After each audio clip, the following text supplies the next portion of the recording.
Is long-term out with injury after signing the Brazilian, and Schade, just one goal this season, the German, £22 million. Teams are in the tunnel waiting to come out. Jarrod Bowen at the front of the line for West Ham United. And if you're Jarrod Bowen, Danny Murphy, how are you feeling? Because the pressure is on you. You have to deliver. You're the main man in this side, comfortably the best player in this team. Yeah, I think with that responsibility, sometimes it can enhance your performance, and I think with him it does. Over a period of time now he's been their best player, and I think it's fair to say that he's risen to the challenges over and over again. Tremendous goal threat, great on the counter, someone who causes problems to nearly everybody he plays against. I mean, you'd wonder where they'd be without him. Tonight's a big night for him, especially with no out-and-out striker. But I don't expect him to fail this club. He never does. He's a terrific talent, and they're lucky to have him. Well, they'd be in the Championship without him, I think it's fair to say. The bubble machine has thrown some bubbles in the air. They sang I'm Forever Blowing Bubbles, and they made a noise as well, and a big cheer right at the end as the pyro was going off too. So the fans that are in the stadium, and I'll repeat, there definitely are some empty seats around the London Stadium tonight. You can spot them. They've done nothing to hide them, by the way. They're all white. Do you think it might be an idea to play that song when they're coming out of the tunnel? Well, I'm wondering why there is a delay, because it's 3 minutes to 8 o'clock. We're wondering why the teams are coming out a little bit late. I could see West Ham in the tunnel. I couldn't necessarily see all the Brentford players in the tunnel. So still, we wait. And we'll just try and find out if there is any kind of delay for any particular reason. Are they waiting for the fans to come in the stadium, Danny, do you think? No, it's starting to fill up. I think maybe Brentford, they're out now. You can see them ready to go. So here they come. Here they come. Jarrod Bowen leads out West Ham United, and Brentford on their way out as they finally make it down the tunnel. And here come the teams onto the iconic carpet, onto the turf, as we bring you live exclusive Premier League football on a Monday night on TalkSport. Two of the bottom five. It's a relegation six-pointer. West Ham have lost every home game. Brentford have lost every away game. West Ham take on Brentford, live and exclusive on TalkSport. And here's your commentary team. Former England midfielder Danny Murphy alongside your commentator on TalkSport, Sam Matchface. Thank you very much, Adrian. Yes, it's never really felt much like home. Since they moved in 9 years ago, the place has been begrudgingly theirs. The owners and the fans have tried to improve its appearance. They've spent £250,000 just to install that claret carpet that Adrian has been talking about. They renamed the stands after iconic greats Moore, Brooking and Bonds, but it's not theirs, and it's not a football stadium. And the promise of Champions League football, like the bubbles pumped onto the pitch before kick-off, has faded and died. That's why those that are in attendance tonight are different to those who are usually in attendance. A protest, a boycott, damaged by the club's response to offer kids for £1 on all the resale tickets, has lacked a little bit of coordination, a bit like the team that have lost all 3 home games. But the fans love this club and they want more. It would be a new low if they lost here tonight. The Hammers have never begun a league campaign with 4 successive home defeats. And Brentford's players themselves appear to protest when they leave the bus stop in Hounslow. Their travel sickness has become a feature of the season, but Brentford have enjoyed more Premier League wins over West Ham than they have against any other side. And a win tonight takes them 13th and above Newcastle United. Only the most thumping of wins gets West Ham out of the relegation zone. West Ham's team is a slightly strange one, maybe down to the fact that they've been able to work with Nuno Espirito Santo during the course of the international break. Areola is the goalkeeper, 5 changes to the outfield. Walker-Peters is one of those, he's a right back. Todibo, Kilman and Scarles are the back 4. Then it's Souček and Irvin, the 2 holders in midfield, with Bowen, Paquetá, Fernandes and Somerville. Brentford have Kelleher in goal, Ayer, Vandenberg and Collins as the back 3. Coyote and Ouattara the wing backs, Henderson, Yarmouk and Damsgaard behind Thiago and Schade in attack. If you're wondering who's playing up top for West Ham United, you aren't the only one. All the fans in here scratching their heads as to why there is no out-and-out forward with Callum Wilson on the bench tonight. No Malik Diouf at left back this evening either. And Andy Madley is taking charge with the whistle. Jared Gillett is the VAR, but due to the impact of today's global AWS outage, you might well have experienced this if you've been using Snapchat, Danny, today. No, I know about it, but I haven't been using Roblox. Snapchat. No. OK, this evening's match is going to begin without the use of semi-automated offside technology. If required, the VAR will use virtual offside lines, as in previous seasons, to determine an offside decision. If it becomes available during the game, it will be implemented when appropriate. Slightly different. Hinge wasn't affected, was it? That'd mess me up. I didn't want to bring it up. As you can tell, Danny spoiled my evening. Danny Murphy is here. And by the way, if you want to download the TalkSport app, you can swipe left and right for TalkSport and TalkSport 2.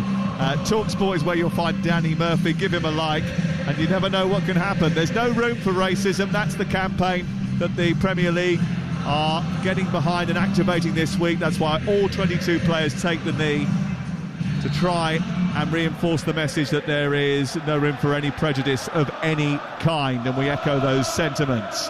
We're off and underway with Brentford in light blue attacking the goal away to our left. It's claret shirts and white shorts for West Ham, who immediately, after winning the ball, go on the attack with Somerville. He accelerates at pace down the right-hand side, finds Paquetá, looks for the return, and then it's bumped behind by the retreating defender Jordan Henderson, getting back to help out his back four, and nudged out for the first corner of the game inside the first 30 seconds of the match. Brilliant counter, brilliant from the front three.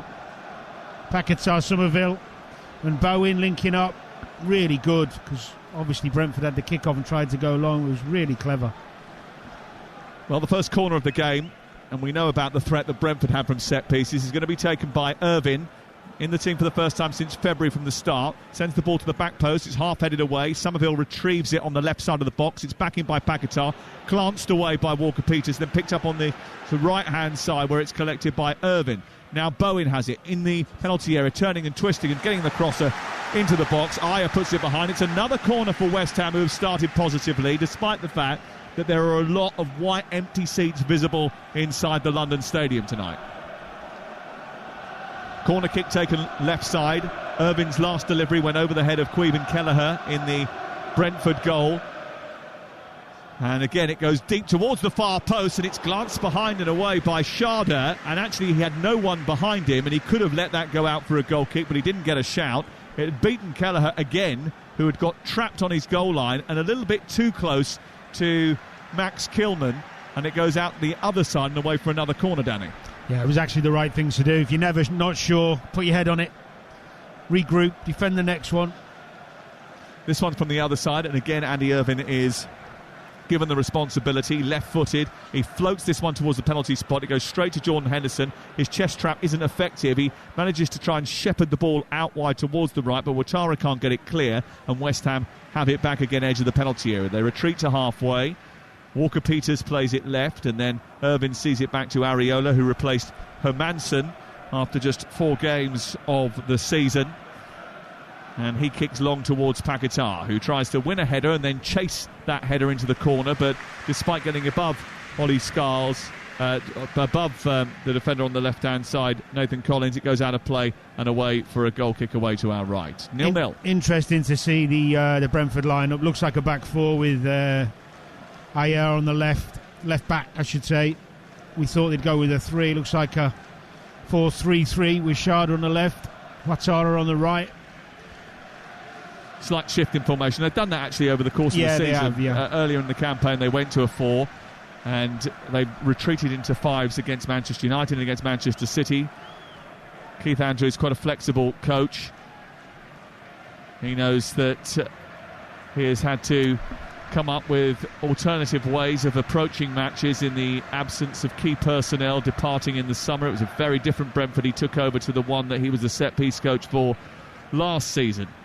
Ball out towards the far side. West Ham in possession deep inside their own half. It's forward by Kilman to the halfway line. A little touch and dab by Somerville. Does well. Brings Paquetá into play. He steams through the centre of the pitch and goes up towards the midpoint of the opponent's half. He gets to the edge of the area and gives it back towards the edge of the box. And Matheus Fernandes then Tried to lay that off to Paquetá. The second attempt, it didn't quite come off, and it was cleared by Brentford, who have it now on halfway. And Igor Thiago is breaking down the right. Coyote, I think he's down over on the far side, but Ouattara is continuing here. Sharda into the penalty area, left-hand side. Oh, it was a weak effort.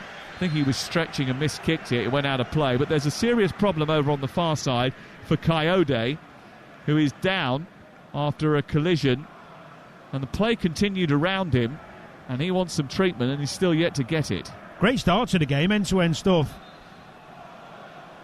It was West Ham breaking first and foremost. Fernandez, he played the wrong ball. He played Paquetá on the right. He had two options on the left.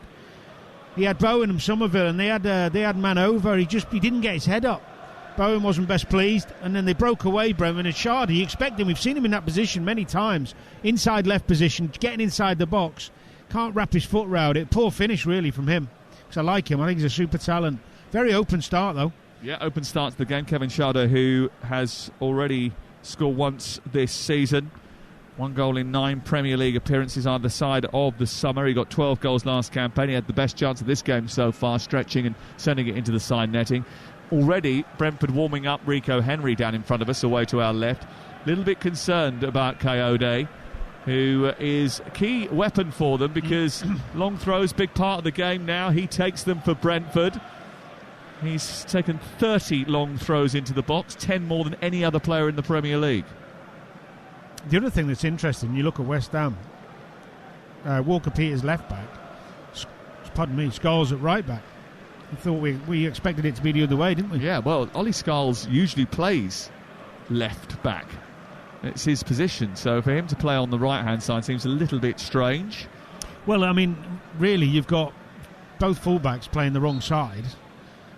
Sometimes I've played under managers who have done that in teams I've played, where they like a right-footed left-back to deal with a winger that comes inside, and vice versa on this side, but I'm not sure about that. It's just square pegs in round holes to a degree. I've seen Scholes play both sides before, but he is predominantly left-sided. He's definitely left-footed, and he doesn't play very often on the right-hand side, but he is today.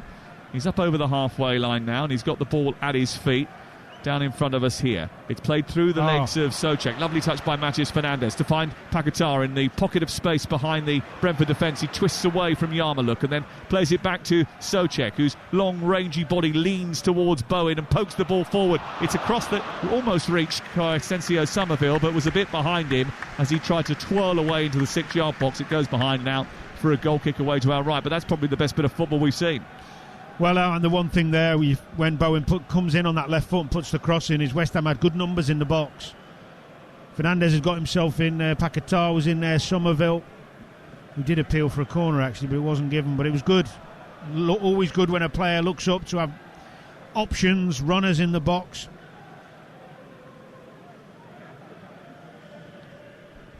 I can't work out whether they're birds above our head or bats.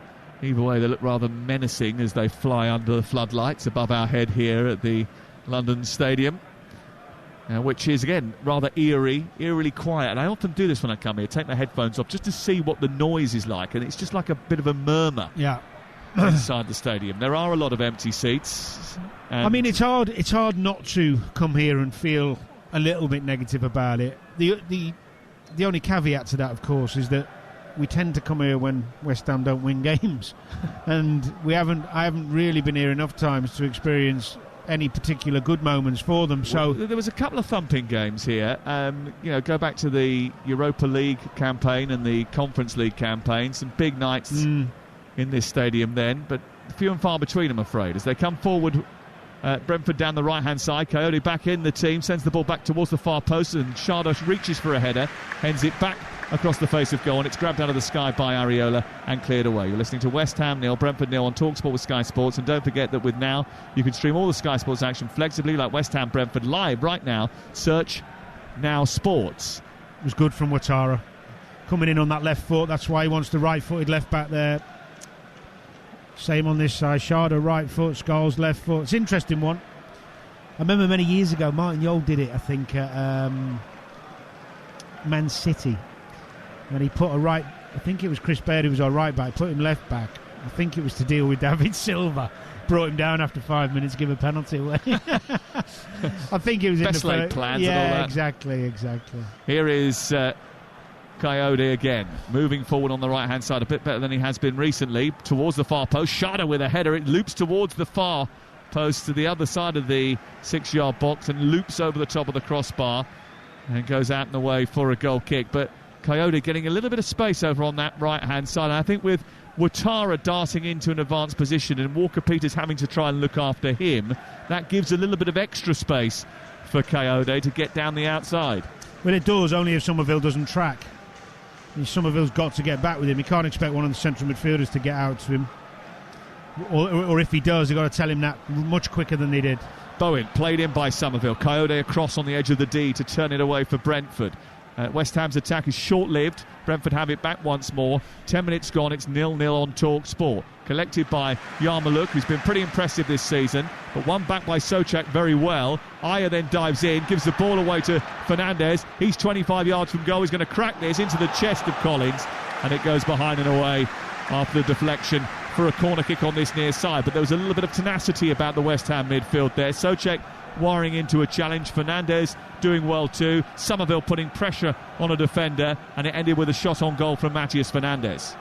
He's nice and sharp, Fernandez. I thought the pass was on, but it's nothing wrong sometimes just trying to get one out your feet early doors, but he was sharp onto it. He's got good legs, good energy, likes to get forward.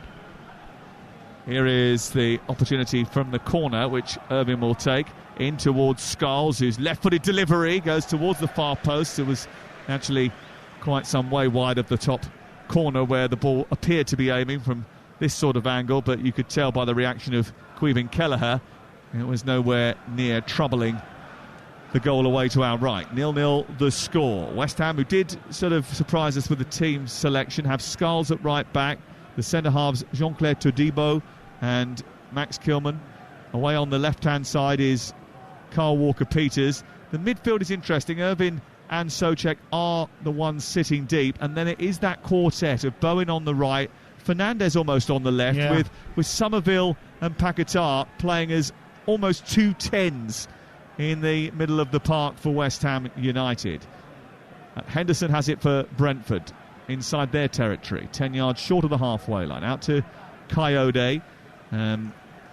Igor Thiago went running down the middle of the pitch, but the invitation to play in him was declined, and then when the ball did come forward, it was easily eaten up by West Ham. Irvin has turned it into Paquetá, centre field, right on the centre spot. He plays it wide to the right. Now Bowen's got it, a couple of yards in from the touchline. West Ham in possession and on the lookout for an attack here. They just slow up slightly, go back to halfway and look to build again. Certainly didn't get the easiest of starts handed to him, Nuno Espirito Santo, with away trips to Everton and to Arsenal. But a first home game here tonight could prove to be a platform on which to build. Areola sends it long, right up towards Souček, beaten in the air by Collins. It's sent down the left, and Kevin Schade is chasing. He gets in front of Todibo and then didn't get hold of the ball. That's a problem for West Ham. This is going to be a problem. He's so much quicker than Scholes. Scholes saw him do the opposite movement and still couldn't match it. Todibo did well actually in spotting the danger and covering, but that's going to be a big weapon for Brentford if they can get the ball out here to the left side. Well, the thing they did against Manchester United, and similarly today actually, is the fact that they left a lot of the time, they left the three right up against what was a back three of Manchester United. It's a back four today for West Ham, and that meant that any ball over the top, they fancied themselves in a foot race, and I think they probably will do today as well.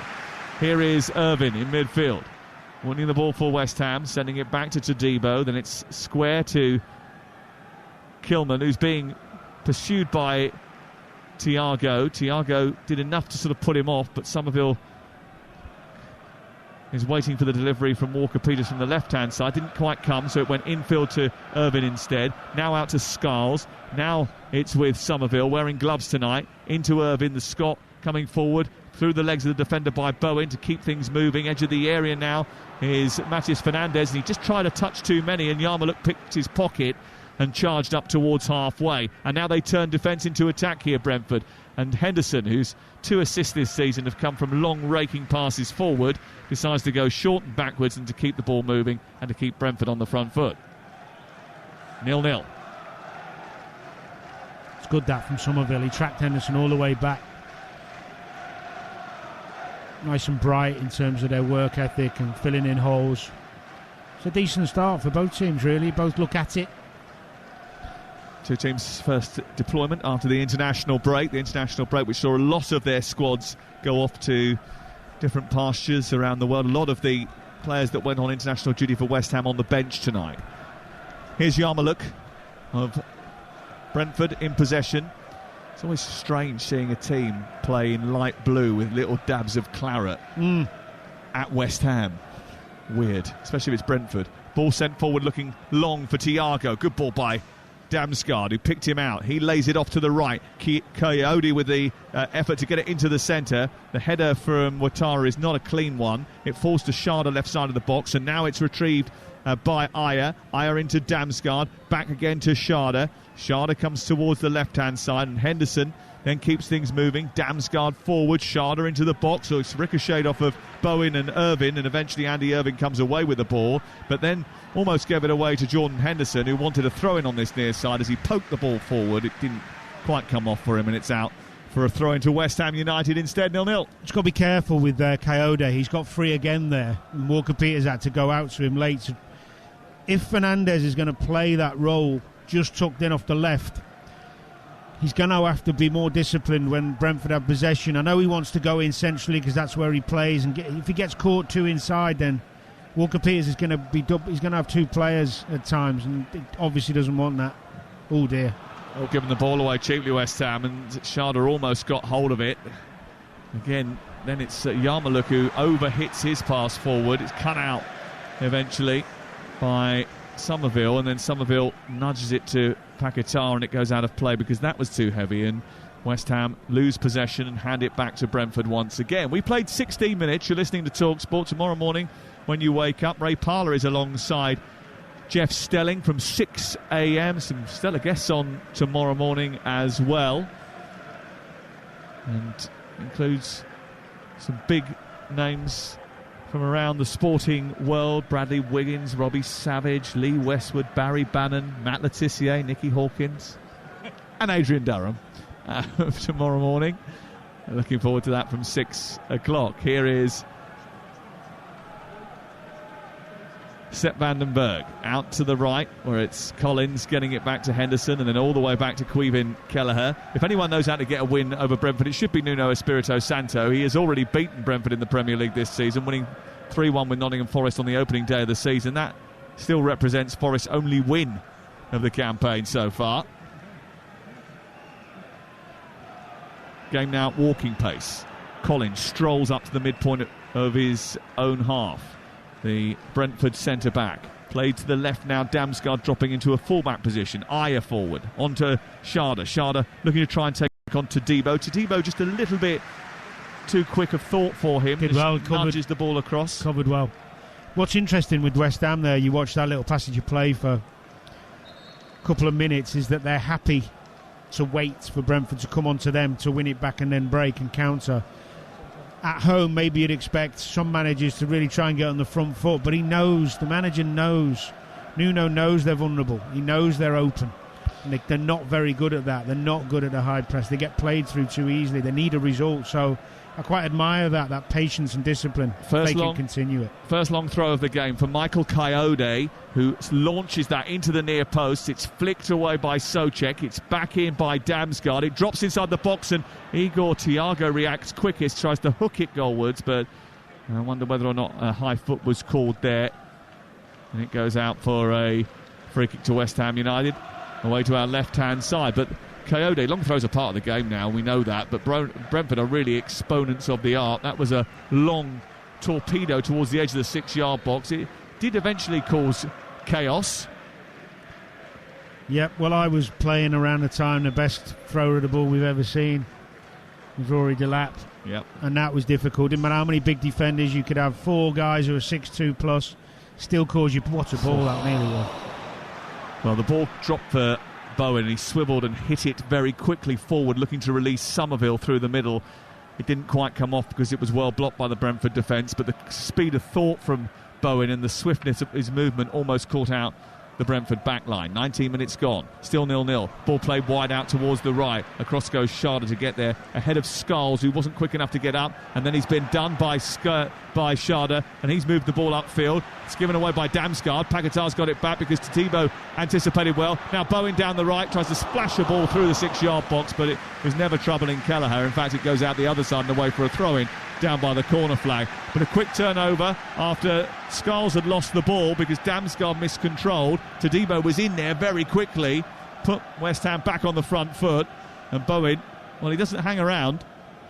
No, it was good again from Tadibo, wasn't it? On the front foot, nice and sharp, winning the ball back, set them off on another attack. Just prior to that, though, we saw again that Scholes, if he gets too close to Schade, he's going to be in trouble, whether it be deep or higher up the pitch, but we'll see how that goes. Moving forward now, tries to funnel the ball into Thiago. Thiago sent a little bit wide by that delivery, but he's got it back to Dongo Ouattara, who's in the box for Brentford on the right-hand side. He gets to the byline, produces a cross. It's clipped into the air. It took a deflection, and that allowed Kilman to get hold of it and head it away. Schade felt he was nudged over at the far post. Referee not having any of it, but it has gone out for another throw-in, and here comes another Coyote catapult. His 32nd long throw of the season. It was a good ball from Aya, wasn't it? Trying to pick out Thiago. They've had 4 shots so far, Brentford. Only one has hit the target. West Ham yet to have an effort on target in the game, and we played 20 minutes. Here's this long throw then to be taken by Coyote, far side. They've packed the near post here. There's a huge block of players. The ball goes into that area. It's flicked up. It's a half punch by Areola. Didn't get much on it, but Paquetá will mop up and take it wide towards the left. Souček is down because he's got a head injury. The game has been stopped by Andy Madley, and there's going to be treatment for the West Ham United Czech international, and he does need treatment because his head is streaming with blood. That's what the referees do, isn't it? Stop it when there's a head injury. Oh, are you still moaning about yesterday?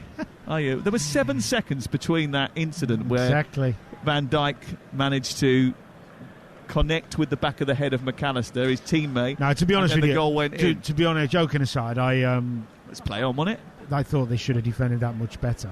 And I'm actually someone who thinks we have too many stoppages for players going down, pretending they've hurt their head, or, so occasionally if they let it go on and get it wrong, it's not the end of the world. But he's Souček here, of course, you can just see he gets one. Oh, it's the back of his head, isn't it? Yeah, it's Ouattara, right on top of his eye, and that's caused him a real issue. Tomorrow night, by the way, what a couple of games we got for you. Villarreal against Manchester City is on TalkSport 2. Newcastle against Benfica tomorrow night. What a match that is. Jose against the team that Bobby Robson managed, and there's a little bit of affection there from Jose Mourinho. Are you doing one of them? I'm going to Newcastle versus Benfica tomorrow, Yeah, I'll watch that one. Listen, sorry. Looking forward to it. Frankfurt versus Liverpool in the Champions League is Wednesday nights, offering and Monaco Tottenham the same time, and bumper day on Thursday. Go Ahead Eagles Aston Villa at 2, TalkSport 2 at 5:45. Nottingham Forest Porto with maybe a new manager in charge by then. We'll find out. Crystal Palace against Larnaca is on TalkSport 2 at 8 o'clock that night. Friday night, Leeds against West Ham. We're looking forward to that one. Ellen Road under the lights. Bouncing. Big game for Leeds United after defeat to Burnley. Much better at home than I think they're going to be away from home this season, but they going to have to contend with West Ham. By the way, if you're wondering why we're not bringing you any action, there isn't any. There's been a delay here because of the head injury, which is quite severe, to Thomas Souček. The good news is that Thomas Souček is a bit like a cyborg. Once you've plugged him back in and rearranged the circuits, he'll just get on with it. Reminds me of a man sat very close to you. Durham? Well, do you know what, on a serious note, once I got done with an elbow on a cheekbone. I don't know if I've told you before, we were playing Villa away. Because that's what this is, isn't it? It's a massive... Yeah. His cheekbone has blown up quite big. He's got a swollen eye. He's got some stitches that have just been put in. Well, I had a decision to make to stay on there, and I got to the side of the pitch, and the doc said to me, I've got to staple them, but with no anaesthetic. So I was like, go on then, giving it the hard case one. Yeah. Oh, it was painful. Did you wish you'd taken something just before? I should have just come off. Yeah. Did you come off eventually anyway? Yeah, but not my choice. I went back on till half time, and then let's not go there. The manager wound me up. You're dead hard, you. Dead hard. Is that also on your Hinge profile? Hey. No need. 0-0. This is Talk Sport. 23 minutes into the game. We're now back underway after the treatment has been given to Thomas Souček. Thiago just, I think, had his shirt pulled there, and maybe have been Ouattara actually, who had his shirt pulled, but there was definitely an offence over on the far side, and that's yielded a free kick for Brentford. And this is about 8 yards outside the penalty area, wide on the right-hand side. Souček has now come back on. He's a warrior, and he's back into the heart of defence to try and help defend this set piece. Jordan Henderson is standing over it for Brentford. 0-0 so far the score. Left hand in the air. Where would you put this one, Danny? Well, you want to tease the keeper. Don't put it close enough, but in that corridor between the penalty spot and the 6-yard line normally would be the gauge. Well, Collins is up from the back, and it's sent in by Henderson into that area, and Collins does connect with it first time, but it goes over the top of the crossbar and out and away for a goal kick. It's currently West Ham 0, Brentford 0, and for the latest odds you can head to Ladbrokes, where right now you can get West Ham to win the game at 8-5, Brentford 7-4, the draw is 2-1. That's all thanks to Ladbrokes 18+. BeGambleAware.org. I suppose West Ham fans would have come here tonight, the ones that have come here, hoping that the new manager has used that international break to good effect to drill this team in defending, especially from those set pieces, taking stock, getting them primed so they stop conceding goals. But Brentford are coming forward again. They've had more opportunities, and Thiago trying to get the ball into the box, this time a little bit too heavy. Ouattara has to scurry out to the far touchline. He's joined by Coyote, declines the invitation to play him in and gives it to Yarmulke. Now it goes wide again. Coyote has got it now, right edge of the area, looks to get a cross in, then stops, goes back. Ouattara sends it forward. Damsgaard back out to Coyote, back to Ouattara. Good football from Brentford. Still Ouattara in the area, produces a cross, looking for Thiago. Once again, doesn't get there. It's put behind by Souček, and it's out for a corner, far side. Good football by the visitors. Really good, growing into the game. Their front three look a real threat, don't they? I mean, Ouattara, he's quick, he's got good touch, nice close control. I was talking to, we had Lee Dykes on one of the shows last week, I think it was, and he was speaking very highly of Ouattara, and obviously they've done their work on watching him over a period of time. Corner kick, far side. Sent in towards the near post. It's missed by Christopher Ayer. Lee Dykes, the technical director of Brentford. Someone who's worked in the recruitment department there for a long time. Friend of the station. Here is Coyote, who's created 3 chances in the game already, which is quite impressive for a right back in the first 27 minutes in an away game. Well, definitely when you consider the West Ham fullbacks have hardly left home in terms of that shape, which I understand. You know, Nuno wants this team to be more resilient and difficult to beat, so you can't really be asking your fullbacks to bomb too much. But when you think of Wan-Bissaka and Diouf, much more proactive when they've got the ball. They don't have that threat at the moment. Well, they started off on the front foot, West Ham United, but it's been a long time since they ventured away from their own half of the field, and they've got problems here as Ayer breaks down the left once again into the path of Ouattara. It was a little bit underplayed there by Ayer, and that just invited a challenge, but they've got it back again, and Ouattara's going to get hold of this too, and he steered it into Thiago, back towards Yarmulke. Sharda is the target, across comes Todibo, edge of the area, and clears it away. But there's more intensity and hunger about the away team at the moment. It's poked forward towards Damsgaard, who can't keep it in on this left-hand side. It was a bit of a hopeful pass out to him anyway by Nathan Collins. But certainly, in the last 10 minutes or so, Brentford have started to take a grip on this game. They have. They found their feet, more comfortable in what they're doing at the moment. Throw in deep inside their own territory. Scholes takes it, sends it infield. It's flicked away by Souček, but won again by a Brentford head. Henderson is on the front foot here. Into Sharda, thought he was fouled. Referee says no. Irvin brings it forward, up to Somerville. On the left, Walker-Peters is available. Declines to use him initially. Keeps running Somerville. He's now on the edge of the box. He then goes down after a tangle with Yarmulke. They want a penalty. A one that the referee is declined to give. Now the turnover of possession means that Henderson is away, and there's space on the far side, the right, if they want to use it. It's out to Damsgaard. Brentford cantering up the field. On the right-hand side is Dongo Ouattara. Into the box he goes. Gets it onto his left foot. Tries a shot. and goes over the top of the crossbar after a deflection. It's out for a corner. Well, VAR will look at it. He should have passed it. Somerville. Bowen was on. He just kept hold of it and kept hold of it. He'd run from his own half. Good, tight control. The pass is there. No, not a penalty. Not a million years. The referee said no already, and there is no sustained VAR check. Somerville goes down, probably a little bit too cheaply, and it remains 0-0. It was a great example of West Ham. I mean, you saw for the first time there, Walker-Peters bombing down that left side, open for a pass as well. And of course, when the transition happened, Ouattara was in space and ended up nearly getting a shot away, which got deflected for the corner Brentford now have. Nearly half an hour gone, and Brentford with a corner on this near side. And West Ham, how have they improved their defending of these set pieces? Into the box it goes. Kilman takes charge. A glancing header which he puts down on the far side. And actually, in any other circumstances, if you commit to a header like that, get it right and send it out for a throw, and you'd be pretty happy with it. And then you see Michael Kayode walking over to pick the ball up, and you think, right, maybe it wasn't as effective as I hoped it had been. Because he knows what's coming now. Yeah. From that right side, although they've taken this one short to Henderson. Henderson has given it back to Kayode. His cross into the box is dollied up, flicked, and then onto the back post where Thiago has hit the top of the crossbar. It was flicked on at the near post by Ouattara, and Thiago was coming in at the far post, slid in, connected with it, lifted it high. It hit the top of the crossbar and went over the bar. Well, they worked the throw in short. Kayode puts in a great ball. Ouattara gets his little skim. He's got a score there. He skims it to the back post. Thiago's waiting on his left foot. Oh, that's a bad miss. That's a bad miss. He's onside as well. Yeah, he's the leading scorer this season, is Igor Thiago. Just hit the top of the bar, hasn't it? He's picked the mantle up from Visser and from... Here they've given the ball away again. Thiago's got it on the edge of the penalty area, and it may well break for Ouattara now. Right side of the box, a back heel into Thiago again. A right-footed shot which is cleared away by Fernandez and helped out of the penalty area.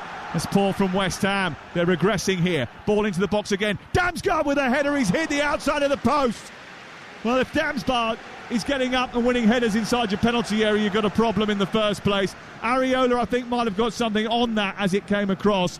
But again, another chance for Brentford, who are knocking at the door here. Good cross into the area, and Damsgaard manages to get a header which forces Areola into action. Coyote's in too much space too often.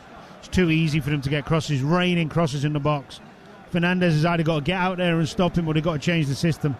Well, there's a problem here for West Ham because they're giving the ball away cheaply and not getting out their own half. Here's Damsgaard's delivery to the far post, headed down towards Thiago, and he hits the side netting after a deflection.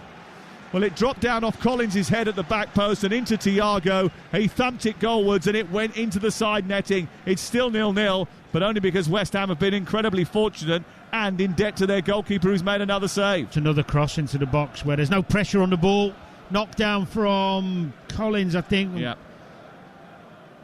Good save from the goal. Well, I actually think it comes off Walker-Peters, but Thiago's had 3 chances in 3 minutes. Could have had a hat-trick. It's still goalless on TalkSport on this Monday Night Football. Might be Todibo again, actually. Here's the corner to be taken over on the far side. And Thiago might be the target once again. A bit of a reset after some pushing inside the penalty area. One of the West Ham players has gone down. I think that's Paqueta, who's gone down on the edge of the 6-yard box. The referee, Andy Maddy, just having a word with him. Ayer is at that front post, just pushing and shoving as the ball comes in from Damsgaard. Collins goes round the back, tries to get isolated. Ouattara with a looping header, and it's going towards the far post, and they could take no chances again. And it was glanced behind by Jared Bowen, who didn't know where it was going to drop. It's a great header because he's so far out. It's an out-swinging corner. Ouattara, I must be, 12 yards away from the goal, just drops over Bowen's head. Out for another corner, but it just feels as if Brentford are ramping up the pressure, and it's only a matter of time before they break the deadlock. Into the near post it goes. It goes behind Thiago this time, who went flying in. Out of the penalty area to the other side. But who's first to it? A Brentford shirt. There's not enough urgency about West Ham United here. It's constant Brentford attacking. Here is Kayode. Up to the centre circle.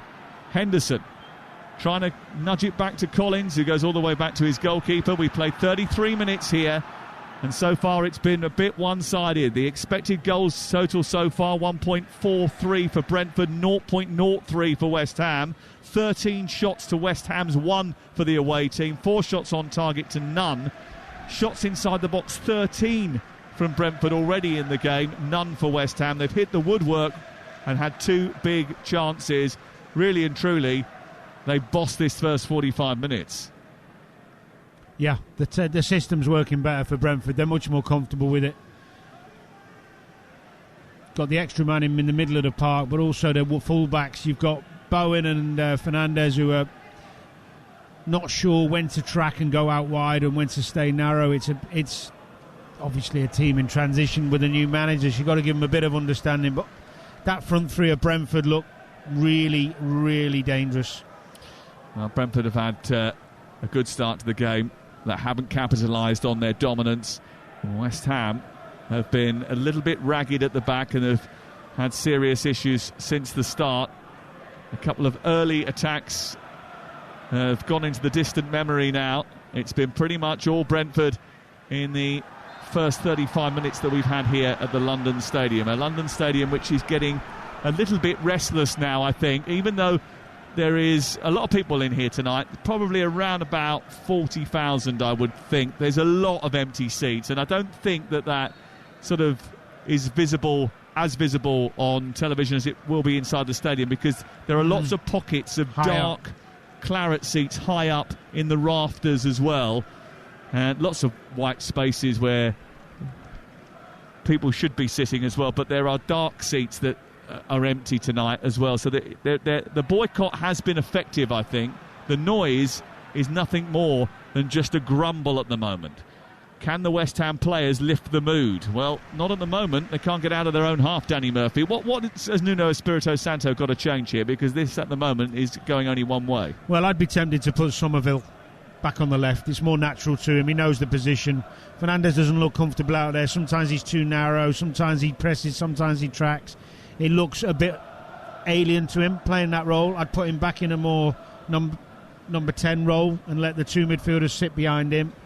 And then you'd have Bowen on the right, Somerville on the left, let Paqueta leave him behind. Just put players in positions they're more comfortable with. I'd swap the fullbacks as well. Ouattara trying to get away from Todibo, did well to react after Thiago won the initial header above the West Ham back line.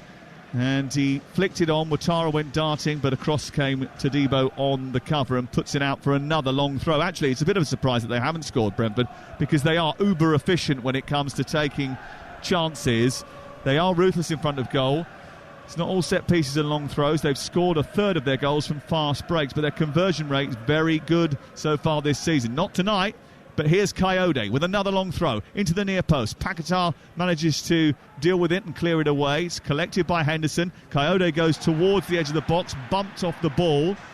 And no foul, and now a counter-attack is on. It's being led by Jared Bowen. He's got Fernandes to his left, but he's got 3 Brentford players for company. And Ouattara getting back to help out. Manages to turn the ball back out to this near side in Yarmouth, and it's excellent defending by Brentford.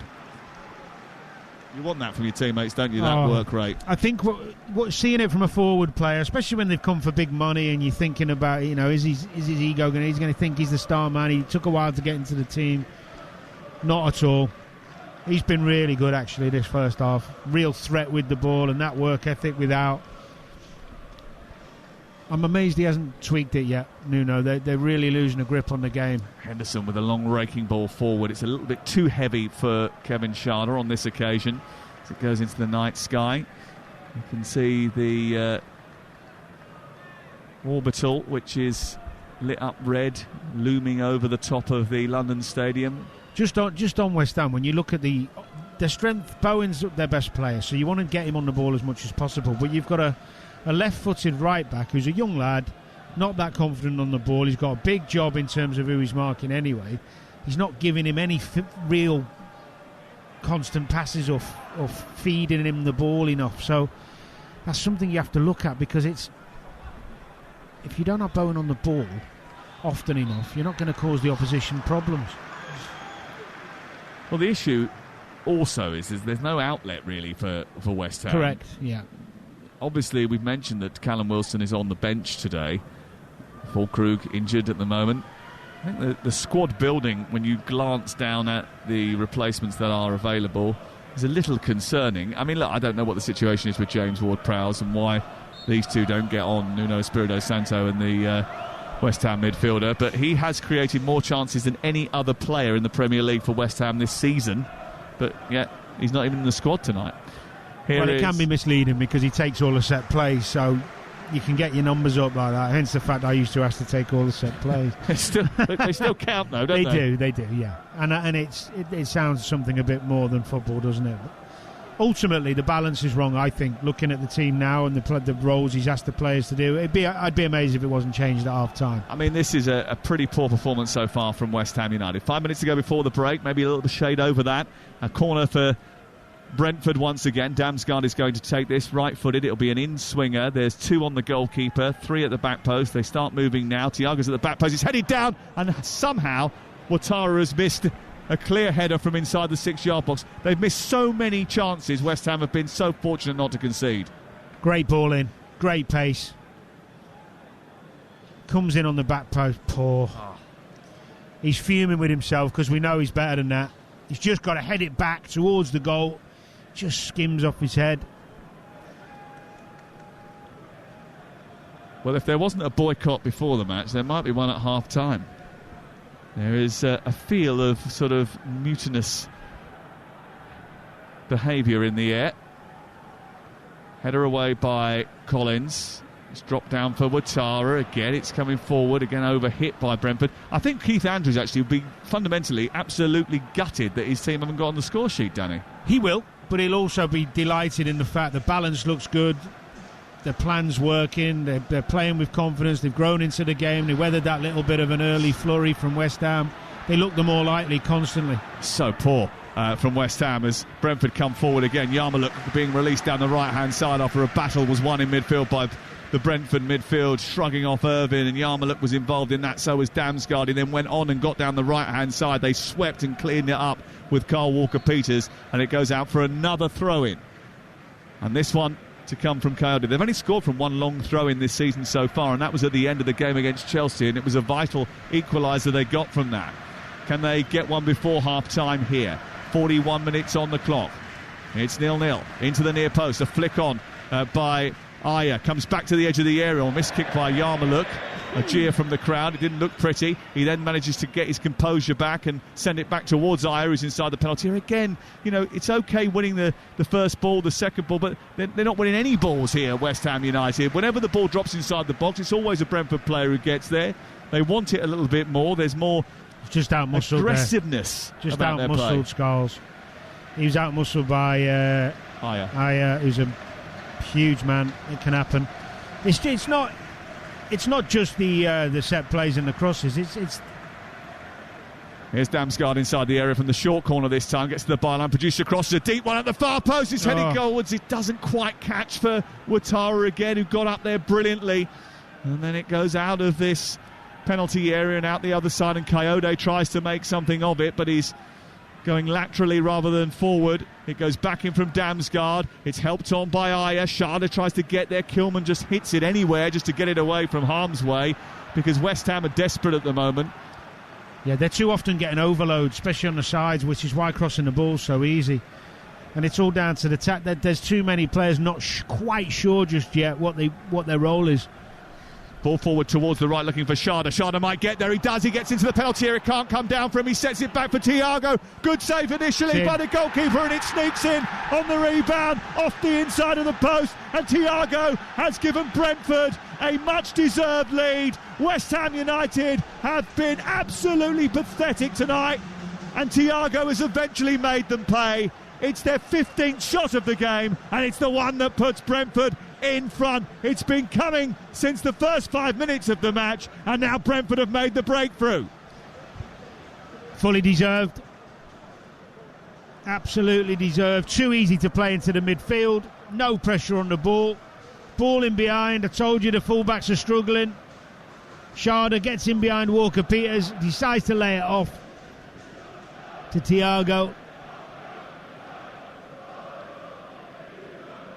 And and just as he hits it, gets a tiny deflection. I don't know if it's off the keeper's hand, actually. Yeah, it comes off the keeper's hands. That changes the direction of the ball. It then sort of bounces agonisingly towards the goal, hits the inside of the post and goes over the line. The goalkeeper did get something on it and looked as if he saved it, but he used one hand. Did he need to be stronger there? I'm not sure. I'm not even sure he was going in, but the goal's deserved. He's had a hat full of chances, Thiago, and he gets a bit of luck on that one, but he won't care. Thoroughly deserved the lead. Not sure who played the ball through. It's a terrific ball in behind. That's a weapon for them with the pace they've got. Be looking to play that even more. All eyes leaning towards David Sullivan, Jack Sullivan, who are sitting in the directors' chairs tonight. Well, we talked about it before. We were all shocked about the selection. I mean, he's got Wan-Bissaka and Juve, two terrific fullbacks, one-on-one against pace. They'd be playing for me. I don't care where they've been flying in from. And if Somerville's, he's a winger, he's had his best games on the wing. Playing him up front with Paquetá, there's no experience in playing that role regularly. You've got someone on the bench. Start him. Play round. I always say it, round pegs, round holes. Start that way, and then if you have to adapt. It's been dreadful from West Ham. Here is Damsgaard over on the right-hand side. Now collected by Souček. Kilman forward, headed across by Coyote. There's going to be 6 more painful minutes for the West Ham fans to endure, although most of them have given up, by the way. In fact, actually, 2 supporters came down the stairs alongside us when initially that goal went in, turned to you and waved.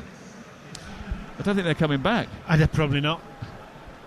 Probably not. I think, look, there's always criticism when a team plays badly, understandably so, and you can see that he's trying to play a certain way and keep them narrow and compact, but they're not sure. Some of the players in the roles they're in aren't sure on it. And when you get 1 or 2 who aren't quite doing it how you want, a good team at this level will play through. They'll find the gaps. I mean, that goal there, the pass out from the back, no pressure on the ball. Midfielder's got time to turn. Great ball in over the top. It's just too simple. Henderson with a free kick in centre circle, headed down by Collins. It's loose inside the 6-yard box. A West Ham body does get a contact on it and manage to clear it. We have confirmed those 6 minutes of added time. Again, there's a foul here on Bowen by Sepp van den Berg, which he switched Somerville and Fernandes, I think. Looks that way. Well, Somerville's gone wide out towards the left-hand side. Should have done now. it 25 minutes ago. But the 2 central players are too deep. There's no one to aim at. They've got 2 big centre-halves right in the middle, doing absolutely nothing so far. Souček has gone forward now. He is a goal threat. He is a big warrior. Sharda's putting pressure on Scholes, who's struggling. And he did have his shirt pulled by Sharda, and it's going to be a free kick. I do think it's a little bit unfair on Ollie Scholes in a way. Yeah, a young player being played out of position. And Walker-Peters, although he's played on the left a lot, he's been doing okay playing at right back, and it's overthinking it a little bit from Nuno on this occasion, but he's going to learn as the next few games go which players he can rely on, which ones he can't. Good industry from Henderson as West Ham try to play the ball forward. He puts the press on, tries to put pressure on Souček, and then gets across, heads the ball forward, then wins the second ball. Henderson enjoying life back in the Premier League and back at Brentford. He plays the ball into midfield. Sharda nudges it down to Thiago. It's then sent on. I think there was an offside flag up there, or was there a little push? It's going to be a free kick for West Ham away to our left-hand side. You're listening to West Ham 0, Brentford 1 on TalkSport with Enterprise Rent-A-Car. Whatever it is, they are here for it. Not many West Ham fans here for it at the moment. They've all gone down into the gallows of the stadium to replenish their glasses and maybe fill their bellies up before maybe stomaching a little bit of the second half. Maybe. There's an air of apathy about the London Stadium as Bowen goes down the right-hand side looking to take on Ayer. Good challenge by Christopher Ayer. He's done well at left-back today. Yes. Clips the ball forward, looks for Igor Thiago. Not going to get there. Todibo tidies up. And West Ham have possession once again. Here is Andy Irvine, starting his first match since February. Out to the left to Carl Walker-Peters. Back to Andy Irvine again. He sets the cross into the penalty area. It's over the Souček. Goes out wide for Paquetá. He then tucks it back towards the right edge of the area where it's collected by Scholes and then given to Bowen, whose left-footed cross is cut out by Sepp van den Berg. And West Ham just enjoying a little bit of possession inside the Brentford half for the first time in about 40 minutes. Yeah, it feels like a long time, doesn't it? Brentford just happy to protect till half-time, which is the right thing to do. Here's Paquetá down the right for the home team, who trail here by 1-0. Irvin trying to break the lines and get in to the penalty area. Henderson clears it, goes out for a throw-in down by the corner flag, and maybe West Ham United will try an inventive throw-in routine here. They go short to Somerville. Somerville comes across towards the edge of the penalty area, runs into a little gap, gives it to Bowen, looks for the return. It's Igor Thiago back there helping out the Brentford defence. That's the sort of commitment level that West Ham could do with. Skulls getting down the outside, stopped by Ayer. It breaks down with him again. He's a left-footed fullback playing on the right side. It's not going to be easy for him to take on. No, but he should have swung his right foot at that. He's in behind, he's got to go in. But you can understand why he's not confident, can't you? Yes, of course, to a degree. But a Premier League footballer, when you're in for, you can cross on your left or your right. He just wasn't confident enough. Ball's come kindly for Souček from Bowen. Bowen edge of the area. Left-footed shot in towards the far corner. Saved by Kelleher. Down low to his right to turn it round the post and protect the Brentford lead. I mean, nothing much has happened for West Ham, but you can imagine that if it's going to come from Jared Bowen. And there wasn't much on there when he received the ball back to goal. He dabbed it off to Souček, got the return, and then very quickly unleashed a shot left-footed towards the far corner, which Kelleher did brilliantly to get down and push behind for a corner. Yeah, first little bit of class and quality we've seen from Bowen. Didn't need much space to get that shot away. It was a decent save. Somerville from the regurgitated corner. The ball cannons off a Brentford body and runs out for another corner over on the far side. And West Ham in the 6th minute of added time, having a sustained attack for the first time. I think that's the first shot on target that West Ham have had in the game from Bowen. Here's Somerville looking for another. Sends it forward. It's wide of goal as he drops the ball into the box and it goes out for a goal kick. I might be doing him a disservice there, but Irvin, who's done okay, he's played quite safe, as has Souček. You've got 30 seconds, maybe, a minute left.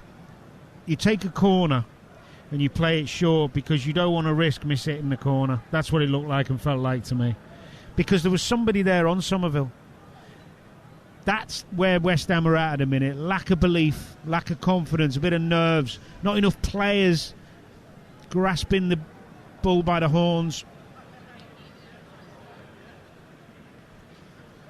Well, West Ham 0, Brentford 1 is the latest scoreline as we go into the 6th minute of added time, nearly the 7th, and Igor Thiago, the goal scorer, trying to just wrestle with Kilman. It's cleared away, back forward again by Collins, who stabs it up to Thiago. It drops kindly for Damsgaard, and then Thiago's through again. He pokes it over the goalkeeper. It's 2-0. Igor Thiago with the goal that puts West Ham behind by 2 and starts an exodus at the London Stadium. It looks as if the last person that leaves this venue tonight will have to turn the lights out, and they might be going out pretty swiftly. They've been much the better team in the first half, Brentford. West Ham have been absolutely abject. Another opportunity. Offside, there might be an offside flag here that goes up against Thiago and spares the blushes. Maybe not, but his finish was sublime. A little clip over the advancing goalkeeper after a 1-2 with Damsgaard. And it's 2-0 to Brentford. The first long ball up, he looked offside, but he didn't actually touch it. So whether he was in, it's a great little finish though from the clever little ball from Damsgaard, but it came from a really poor clearance from West Ham, high up into the air to nobody, no confidence to bring the ball down. That's where they're looking for the offside. When the first ball comes up, he's just maybe a couple of inches offside, but he doesn't actually touch the ball. So whether he's interfering or not, we'll have to wait and see. Again, we better remind people that there's no semi-automated offside technology tonight, so we're using the old school system of the crosshairs and drawing the lines on the pitch, which is a less accurate way of doing it. Still pretty accurate from the VAR. They're just doing that now, and it might well mean that we have quite a lengthy delay here because it is very tight. It's the back foot of Todibo, and then does he nudge it back to? No, he doesn't head it. I think he heads it back to Damsgaard, doesn't he? Todibo heads it, but he's challenging him while he heads it. So he's putting him off. So therefore, he's attempting to play the ball. So this goal Well, yeah. He does attempt to play the ball, but does he prevent him from playing the ball? The answer is no. So it's a subjective offside decision, really, isn't it? And the referee is just waiting for the decision in his ear. He's asking for instructions from our VAR tonight. And the VAR, Jared Gillett, is overturning the decision offside. Yeah, I can see it. He has challenged for the ball. He's challenged for the ball. Has he prevented the opponent from playing it? Well, no. No, but you could argue he prevented it from getting bigger distance. Right, because he hasn't played it properly. He's played it into Damsgaard. That is the reason the goal has been ruled out. Well, look at this. It's a half-empty stadium. The boos have rung out. I mean, they haven't rung out too loud because there's hardly anyone in the stadium to boo at the break. And they booed at the break because West Ham United, who have never begun a league campaign with 4 successive home defeats before, are on the verge of not only losing 4 straight home games at the beginning of the season, but playing in such an abject manner that nobody wants to stick around and watch the second half. At the break, it's West Ham United 0, Brentford 1. Oh no, Nuno. Nuno's first home game in charge is not going well at all. He was straight down the tunnel when the whistle went, and West Ham have got lucky. They've got very lucky that second goal has been ruled out. Not entirely convinced that it should be, but it has been ruled out, and it's 1-0 to Brentford. And Danny Murphy, that's the only positive for West Ham. They've been absolutely rubbish, but it's only 1-0. That's the thing that West Ham have got to cling on to and build on during the half-time team talk and in the second half.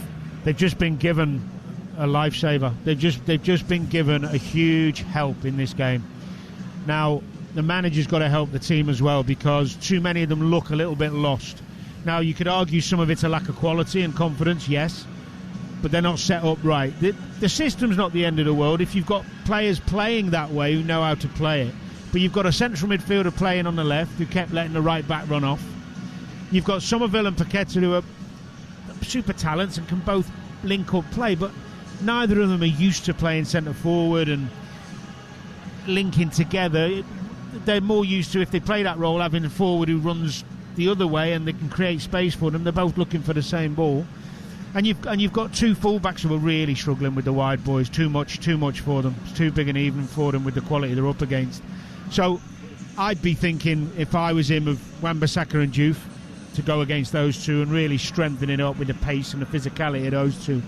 I'd be thinking of getting Callum Wilson on to stretch them and just give you a get-out ball. Because when you're trying to play through the line or trying to play out and you've got everybody coming this way to the feet, it's hard. I think they have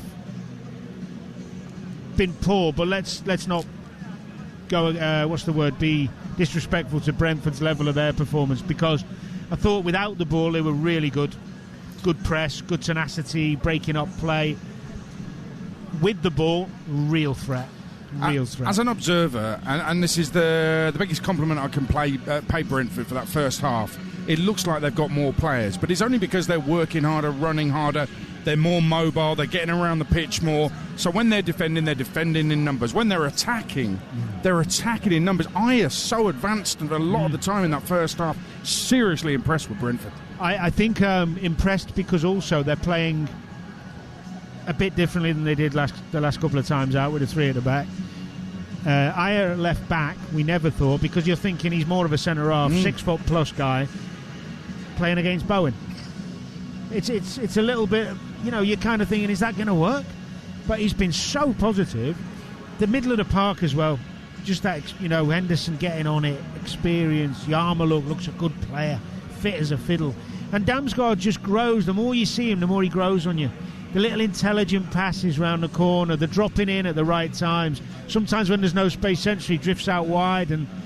But ultimately, Brentford's strength's that front 3. When you watch them play, you can see they're a threat in behind. They're both, the wide boys both don't mind dribbling with it, strong, keeping it. And the lad up top, he's a bit raw, and he should have had 2 or 3 really, yeah. But he's a threat. Oh, absolutely. From the half-hour mark, get this, 30th minute, Thiago hit the bar. 31st, Damsgaard's header it forced a good save. 32nd, Thiago close-range shot side netting. 33rd, Ouattara's header diverted wide by Bowen. A lot of Brentford pressure. West Ham simply couldn't cope. 40th minute, Ouattara with a free header that went wide, that he really should have scored. So they could be 4 or 5-0 up. West Ham have been that bad. Let me give you a bit of information about Ollie Scholes. Our TalkSport team have been digging right back through his career as a youth player as well. So for the under-18s, under-23s and the first team, Ollie Scholes, left back, has never played at right back before tonight. And you're in the bottom three and you're sticking him in at right back against Brentford, who play attacking wing backs. I mean, it's just... I feel for him. He's struggling over there, really struggling. And he's not the only one, by the way. There's a few of them struggling. But he doesn't look like he's comfortable in the position, and he hasn't got the pace to play either fullback against these two. These two wide players are really super quick and super dangerous, and that's why you need pace against pace in this type of game. And he's got two of them on the bench. So bring them on. It's crazy. 113 games, 17 for the first team, never played at right back. Extraordinary. We've heard from PGMO on that disallowed goal. Offside in the build-up. The lines were drawn as per last season without the semi-automated. It deemed Thiago challenged the opponent, so was interfering despite not playing the ball. So it was a subjective, as Sam said in commentary. And I can see why why that's happened. However, the goal was given. So for me, I'm thinking, should the referee really overturn it? I'm not sure. Clear and obvious high bar, yeah, I see what you mean. Well, I think that if the VAR is going to overturn it, he should send him to the monitor to have a look. Yeah. I mean, without the semi-automated... My gut feeling is it was right decision. Because I think he'd have cleared it much further if he hadn't jumped into him. It just feels like they're desperate to rule out a goal. That's what it feels like to me. I hear you. Brentford, they've got one. They probably should have more. Oh, they should have had a bagful. Oh, and they've been sensational in the first half. So this isn't the all West Ham negativity show. Brentford have been brilliant. West Ham have been just as terrible. Let's get the half-time odds with Ladbrokes. Odds update on Talk Sport with Ladbrokes. Get a free bet every week of the season and a big boost every day. That's Ladisfaction. Minimum £5 bet. Conditions apply. 18 plus gambleaware.org. So it's West Ham 0, Brentford 1 at half-time live on Talk Sport. For the latest odds, head to Ladbrokes, where right now you can get West Ham 17-2. The draw 16-5. Brentford are 11-4 on. Next goal scorer odds, Thiago, looks likely 11-2. Sharda 8-1, Bowen 13-2, and a good shot at the end there. And a special penalty to be scored was 7-2 and is still 7-2. That was the latest odds with Ladbrokes. 18 plus gambleaware.org. Odds update on Talk Sport with Ladbrokes. Get a free bet every week of the season and a big boost every day. That's Ladisfaction. Minimum £5 bet. Conditions apply. 18 plus gambleaware.org. Premier League tonight, live and exclusive on TalkSport. Champions League is back, and what a game tomorrow night. Live on TalkSport, it's Newcastle against Benfica, and the Newcastle manager Eddie Howe has been speaking about his counterpart Jose Mourinho.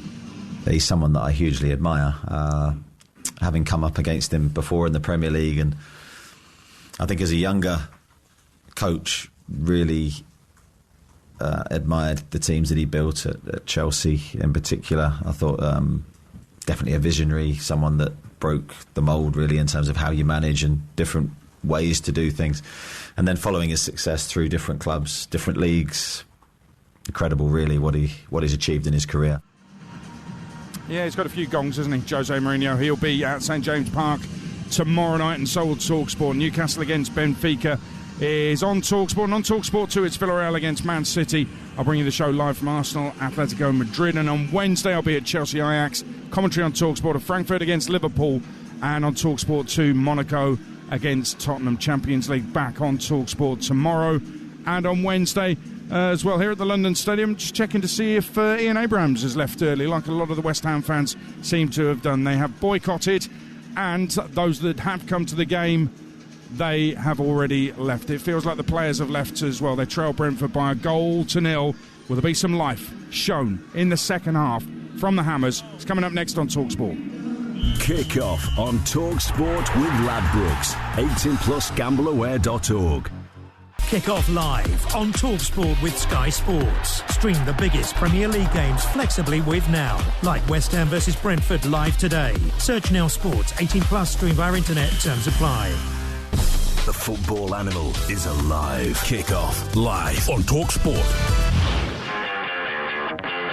It would be a new low if they lost here tonight. The Hammers have never begun a league campaign with 4 successive home defeats. It's hard not to come here and feel a little bit negative about it. We tend to come here when West Ham don't win games. Coyote, his cross into the boxes, dollied up, flicked, and then onto the back post where Thiago has hit the top of the crossbar. Oh, that's a bad miss. 4 from West Ham. They're regressing here. Ball into the box again. Damsgaard with a header. He's hit the outside of the post. Ouattara with a looping header. And it's going towards the far post. And they could take no chances again. They've missed so many chances. West Ham have been so fortunate not to concede. Back for Thiago. Good save initially by the goalkeeper. And it sneaks in on the rebound off the inside of the post. And Thiago has given Brentford a much-deserved lead. West Ham United have been absolutely pathetic tonight. For Damsgaard, and then Thiago's through again. He pokes it over the goalkeeper. It's 2-0. Gareth Gillett is overturning the decision offside. It's a half-empty stadium. The boos have rung out. They truly were awful first half. West Ham, they're out early for the second half. Brentford on their way out. West Ham so bad, and they are making changes as well. After defeat at Arsenal a couple of weeks ago, Nuno said West Ham working on the basics, working on organisation, working on pressing, working on being aggressive. They've not worked hard enough, have they? As one West Ham fan said to me at half-time, this is worse than Potter. West Ham 0, Brentford 1. Second half on TalkSport. Danny Murphy, Sam Matface. 3 changes at half-time. Matheus Fernandes is off, so is Ollie Scholes, and so is Kyle Walker-Peters. And actually the team has a little bit more of the look about it that we maybe expected from the off, with Mavropanos coming into what is now going to be a back 3 for West Ham, with Diouf playing on the left-hand side as a wing-back and Wan-Bissaka on the right as a wing-back. A little bit more conventional, Danny Murphy. What will it change? Well, it'll give them real presence in the wider areas when they're attacking with the power of Wan-Bissaka and Diouf. They can also sit in and help the back 3 and create less space, or give less space to this Brentford front 3 have caused them all sorts of problems. And then it should allow, with the wing-backs, it should allow Somerville and Bowen to concentrate more on attacking and creating rather than defending. It's right to do something. Underway at the start of the second half. Mavropanos immediately just kicks it long through the middle of the pitch. West Ham in claret shirts, white shorts, white socks, attacking the goal away to our left, and all in light blue with flicks of pink and claret. And Brentford coming towards our right, and they're going down the left-hand side now with Schade. A tackle comes in from Wan-Bissaka, one of his brilliant slide tackles that pokes the ball out to the far side. But even that in a foot race just matched him. Wins the tackle. The problem West Ham are going to have by playing wing-backs is that who's going to go out to the full-backs of the back 4? It's the same old problems when you come up against wing-back 5 at the back and a 4 at the back, is the Brentford full-backs should get out. So there's going to be loads of different battles we'll see now, but at least he's done something. Here is the long throw from Coyote into the penalty area. Flick over the top of the bar by Todibo, and it goes out for a corner kick to Brentford, the away team, who lead by a goal to 0, and only by a millimetre in a subjected offside decision did they not lead by 2 goals to 0. Their 15 shots in the first half is their joint most in the opening 45 minutes of a Premier League game.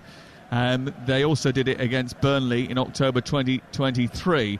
But it shows you how much they were on top in the first half. Here's the outswinging corner from Damsgaard. Thiago arrives for the header, but maybe just got underneath that.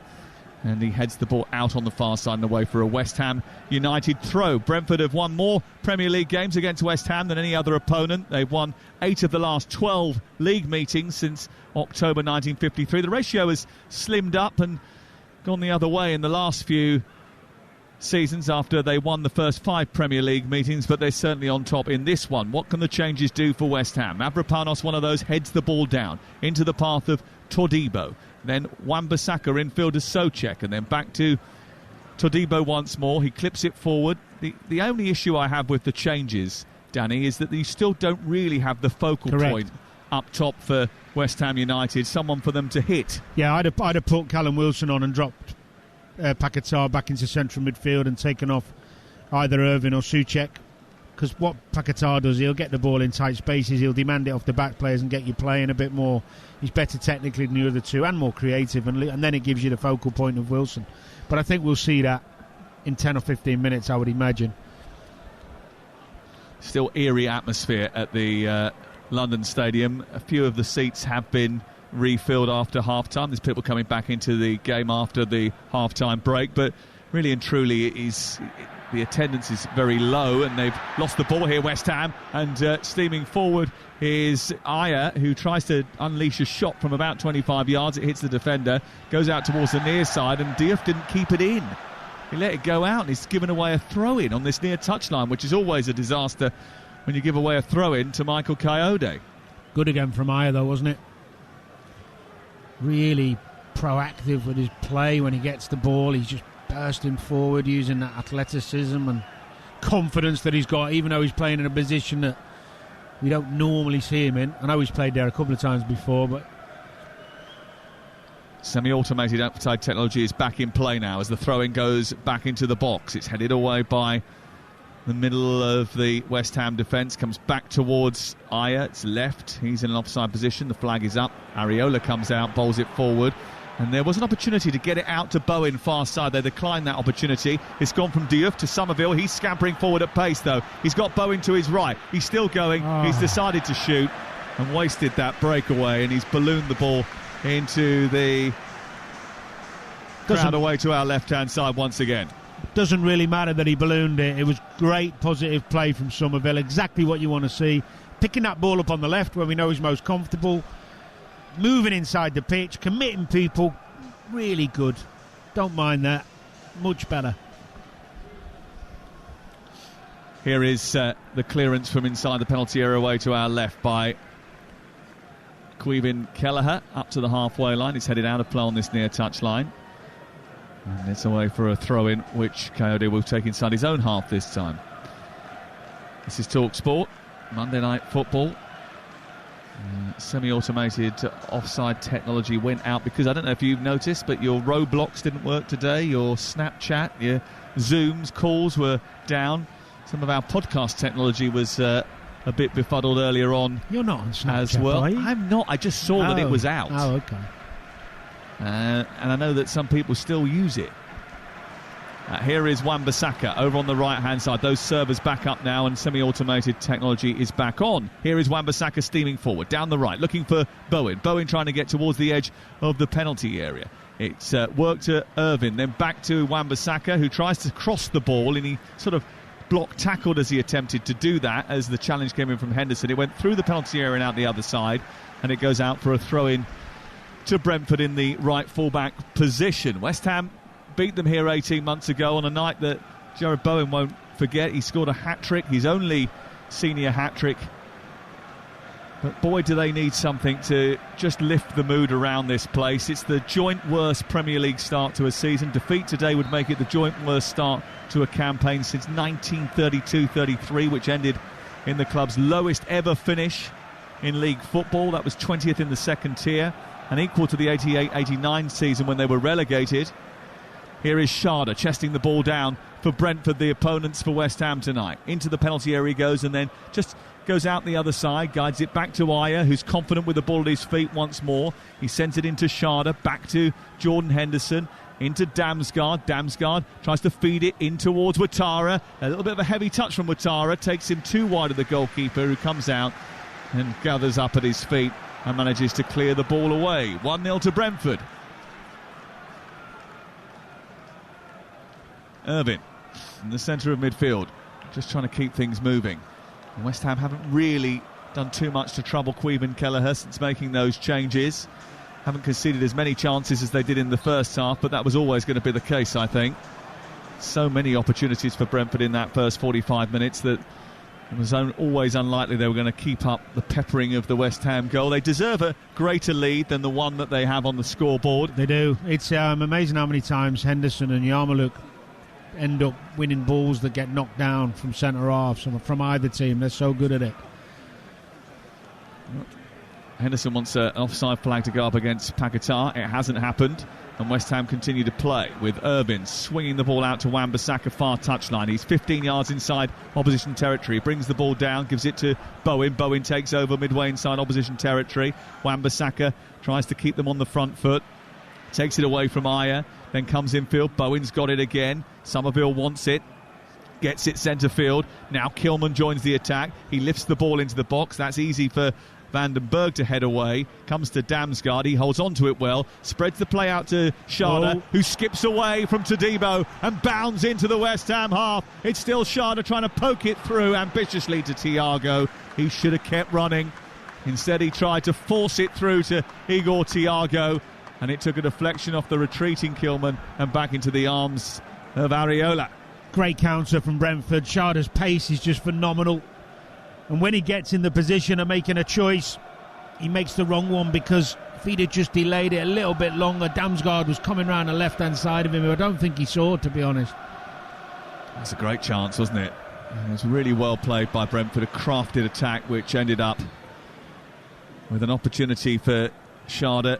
He just took an early attempt at poking the ball forward, and that played into West Ham's hands. It's been a serious issue for West Ham tonight, defending the Brentford attack. They're powerful, they're strong, they're usually more ruthless than they've been this evening in terms of statistically, but they have been a constant threat. I'm not sure who the coach is in the technical area for Brentford, because Keith Andrews having a rest sitting down, but he is like a jack in the box. Here is Paquetá, edge of the area, looking for Somerville. Immediately across goes Coyote. He wanders into traffic, gives the ball away to Souček. He strikes, hits the back of Sepp van den Berg, spirals into the air, and Kelleher picks it up and then immediately throws the ball forward to Damsgaard, who tries to get the wrong side of Wan-Bissaka. Spreads the play to the left. It's collected by Schade, who runs up to the left angle of the penalty area. Damsgaard goes down the outside. He gets it now. Damsgaard in towards the centre, goes past the goalkeeper and somehow held behind by the defender. Diouf really got his goalkeeper out of jail there, and it goes out for a corner. So clever from Damsgaard, and the pace and threat of Schade again, but Damsgaard's so intelligent and bright. Just struggles to find his man, because he's right on the byline when he tries to fizz that across. Danger again on the counter from Brentford. Not sure what the goalkeeper was doing in that scenario, but they've given an opportunity to Brentford to take another corner far side. Damsgaard's going to swing this in, and Ayer is right under the goalkeeper. Paquetá has gone back to help him away from Areola. The ball comes in towards the middle of the goal, and Areola is nowhere. And luckily for West Ham, the ball sailed over the top. It was glanced away by Todibo, and it's out for a throw-in down by the corner flag, and I'm not sure exactly how lucky that is. The semi-automated offside technology, just for clarity, was not used for Brentford's disallowed goal. It's back in play now, but it wasn't used for the disallowed goal. That outage earlier on today that took out so many systems, took out the semi-automated offside technology as well, and it wasn't used for that goal. Here's the throw-in from Coyote, in towards the edge of the 6-yard box. Headed on by Ayer. Out comes Areola this time. He stretches his arms into the night sky, grabs it down and pulls it into his chest, and he will clear it away. It's been all Brentford in the game, very little from West Ham. Even after the changes, there's been very few positive attacks from the Hammers. One or two forays forward, but still Brentford hungrier, more tenacious, quicker to the ball, and dictating the flow of the game. Yeah, the system hasn't really altered too much in terms of Brentford's confidence or the way they're conducting themselves, but it has given West Ham a little bit more width, a little bit more composure as well, but still can't threaten the goalkeeper, can they? Given away by Wan-Bissaka. Yarmulke runs into traffic. Schade, though, is funneling back for Brentford. He does brilliantly to hold on to it and then turns it through his own legs and into the path of Coyote, who's strong, robust, and a very good signing after a loan spell on a permanent basis. Up into Damsgaard. Damsgaard charged forward. The gap appears and he runs through it. Across comes Wan-Bissaka and produces a brilliant slide tackle. The ball turns over, but not for long, because Yarmulke is there again. Terrific little player. Wins it back, turns it forward, out towards Damsgaard, who turns away from Wan-Bissaka. Wan-Bissaka trying to hold on to him, pulled him back, free kick. See, one of the problems West Ham have got in the middle of the pitch, Irvine and Souček don't have the athleticism to get around, and the speed in which Brentford are playing through the lines causing them real problems. Yarmulke and Henderson with Damsgaard just ahead of them, popping up in the pockets, is causing those two in the middle of the park an absolute nightmare. They don't know whether to drop in, push on. They're just getting played around too easily. Free kick to be taken over on the far side. Henderson's delivery is deep towards the far post. He's headed down by Ayer, but it came off the top of his shoulder, I think, and didn't go where he intended it to. Cleared away eventually by Diouf and then back in by Coyote. Not the greatest ball forward. Diouf's attempt at a clearance wasn't great. Ayer putting his body on the line alongside Irvine, who eventually chests it down, helps it into the air. It's another nothing pass, and Damsgaard's got it back again. 58 on the clock. 1-0 to Brentford, who deserve much more. And it's TalkSport with Sky Sports. Don't forget that with Now you can stream all the Sky Sports action flexibly, like West Ham versus Brentford live right now. Search Now Sports. Up it goes towards Ouattara, away by Kilman, flicked in by Diouf, then on to Irvine, into the chest of Bowen. Bowen can't get it back to Diouf. Diouf tells him to calm down, not rush things. Bowen, a wry smile from him. And the ball goes out for a throw-in once again. Something needs to change for West Ham. They're fortunate that it's only 1-0. They're still in it. And as a result, there's always a chance, isn't there? You know, things can change very quickly in these matches, and we've seen that over the course of the season so far.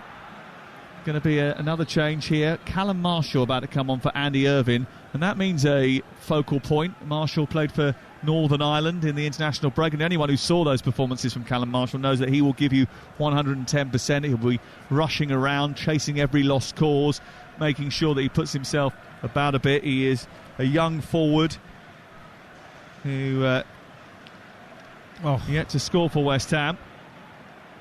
Here is what Callum Wilson must be thinking. Penny for his thoughts. That's a question maybe for the phone in later. Here is Damsgaard producing a cross into the box, looking for Schade, headed away by Mavropanos.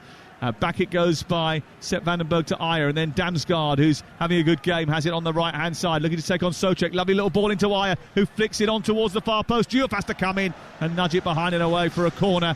It was good from Ayer. It was even better from Damsgaard, and Brentford again on the front foot. Damsgaard's having a field day. His football IQ, the setup of the team, the way it works for him. He goes in the pockets, he finds spaces. West Ham can't cope with him. They don't know where he is. Everything good that's coming for Brentford's coming through him. Whether it's setting up the move deeper or whether it's in the final third, making those little passes. Absolutely, and here he is on the ball again, sending a cross into the near post, and Vandenberg gets up there and glances his header well wide. He goes out for a goal kick, but that was a delicious delivery, and he really attacked that. The Dutchman got away from his marker, came across the front post, headed it on the edge of the 6-yard box, and it went wide. Marshall comes on, off comes Andy Irvine, and a change of shape again, with Marshall going up to lead the line for West Ham, and he gets a ripple of applause there behind him here. I think the system stayed the same. I think Paquetá just drops into where Irvine was, like I suggested before. Just someone braver on the ball, someone more confident. System stays the same, but the approach is different because you've got someone who is going to stretch in behind. Yeah, sorry. I didn't realise that's what you said. It wasn't really. I wasn't actually trying to catch you out. Yeah, but there's we're seeing pictures at the moment of Callum Wilson, who I'm gobsmacked he's not bringing him on, because he's such a physical presence, such a focal point. It's not the only senior player that's not involved tonight. We've mentioned James Ward-Prowse. Here's Coyote coming forward, left-footed ball into the centre. Schade hits the crossbar with a thumping header, and it comes back out, and that West Ham goal is leading a charmed life again. What a cross from Coyote, what a header from Schade, but how did it not go in? Well, the longer the game goes on, the more you start thinking West Ham might sneak something out of this game, because they are second best in every department. Schade's got it again, plays it into Ouattara, edge of the area. Todibo does just enough to stop him from progressing into the box. Wan-Bissaka gets hold of it. The West Ham crowd want to urge them on. It's not full by any means. It's about, half full right now, maybe 2/3 if they're lucky, if we're being generous. But the West Ham players need to try and invigorate what's left of this crowd. Somerville into the centre. His cross steered away by Collins. Back in by Souček. Poor ball forward. Collins gets it back to his goalkeeper. Kelleher takes it wide of the post and kicks it long and clear. 1-0 to Brentford. And all the while it stays 1-0, there's always that hope in the back of your mind that West Ham can rescue something. They deserve absolutely nothing from the game so far. because if you look at the statistics are quite damning. It was a brilliant cross, wasn't it? Great cross, and then the header, the timing of the run, everything was perfect. He just couldn't get over it enough. It's a bad miss, really. Here is Bowen down the down the right-hand side, but Thiago cobs across and gets there because the ball into him from Souček was so tepid. Let's have a look at the first half, the statistics overall. 19 shots for Brentford, 5 shots for West Ham, only 1 on target in the game. In the second half of the game, though, really interesting, neither team had a shot on target, but Brentford have still had 4 shots to West Ham's 2. Yeah. Here is Paquetá sending it behind Somerville. Poor ball goes out of play and away for a goal kick away to our left-hand side. You know Espirito Santo, obviously you haven't been here very long. You've absorbed many of the academy coaching staff as your coaching staff here. What will you be thinking having watched this team's performance tonight? How much work do you think you've got to do? Well, I think he knows when you come into a club who's lacking confidence and lacking wins, there's going to be some time to rebuild that. But he'll be learning more about individuals at the moment and who's capable of doing the work he needs to be done from a defensive point of view, who can play in what position, who's got the legs. Be learning that every day, and he'll have learned a lot tonight because they have been really poor in most areas of the pitch. Ball has been sent forward to the edge of the penalty area. It's spooned away by Vandenberg, goes out for a throw in which Diouf wants to get moving quickly. He gets it back to Paquetá onto his right foot. He clips the ball towards the edge of the area, but out comes Kelleher and grabs that rather easily and will clear it away. Paquetá's not been anywhere near his... No. You know, for the levels he's got. Now, you could argue because he's been playing higher up the pitch, he's been starved of the ball, but now he's dropped into midfield. He's got to get on the ball and start trying to dictate play a little bit. You wonder whether or not there's a greater sense of malaise about this team, though, because this is not something that's happened in the first few weeks of Nuno's reign. It's not something that's happening just in the first few weeks of this season. If you go back the 6 months that Graham Potter was in charge at the end of last season, they weren't great, and before that, under Lopetegui. Here is Yarmouk steaming forward, getting towards the edge of the West Ham penalty area. Releases Coyote, who's crossed into the box, is going to be picked off by Areola. Wasn't the best of deliveries, and he's done a few decent deliveries tonight. That move wasn't one of them. That move was started by a lovely little flick around the corner from Damsgaard again. Just got a great awareness of where people are. Spatial awareness, really, really clever. For someone slight and not the quickest, just shows you what a real footballing brain can give you. Just that constant ability to find people in space. Well, the ball's gone out of play again, rather cheaply from West Ham. Damsgaard, terrific player, burst onto the scene at Euro 2020 when he scored that free kick against England. He took a little while to find his feet, but he is a wonderful player, and he's always been sort of touted as the heir apparent to Christian Eriksen in Danish football circles. Yeah, it's a good comparison, because Eriksen wasn't particularly robust or dynamic, but just super clever, technically very, very good. Maybe not quite up to the level of Eriksen at his best, but still that type. There we go again. Dropping into a pocket on halfway, picking the ball up, running forward, then sending it down the right. Ball. And it's a lovely ball for Thiago, who shoots it against the goalkeeper, who makes the save. He might have been in an offside position there. As it comes back to the edge of the box, Damsgaard was joining, but he was halted because the flag went up. But that was a delicious ball from Damsgaard, dropping in just on the halfway line, turning, and there was lots of space to run into there, Danny. He was offside, Thiago. The problem they've got is that when the ball goes into him, if the two central midfielders are preoccupied with the Henderson and Yarmouk, one of the centre-halves who's free now that West Ham have got 3, he's got to step in. Yeah. They've got to step in, because otherwise he can just do what he wants when he wants, and that's maybe the problems when you've got a team trying to play a couple of different systems they're not used to. Yarmouk, lovely little bit of skill to get away from Souček, and then draws the foul from Somerville, and the free kick goes in favour of Brentford, and by punching the ball to the floor and protesting, Somerville gets himself a yellow card. He's just kicked the ball away again. Now, by rights, the referee should book him a second time and send him off there.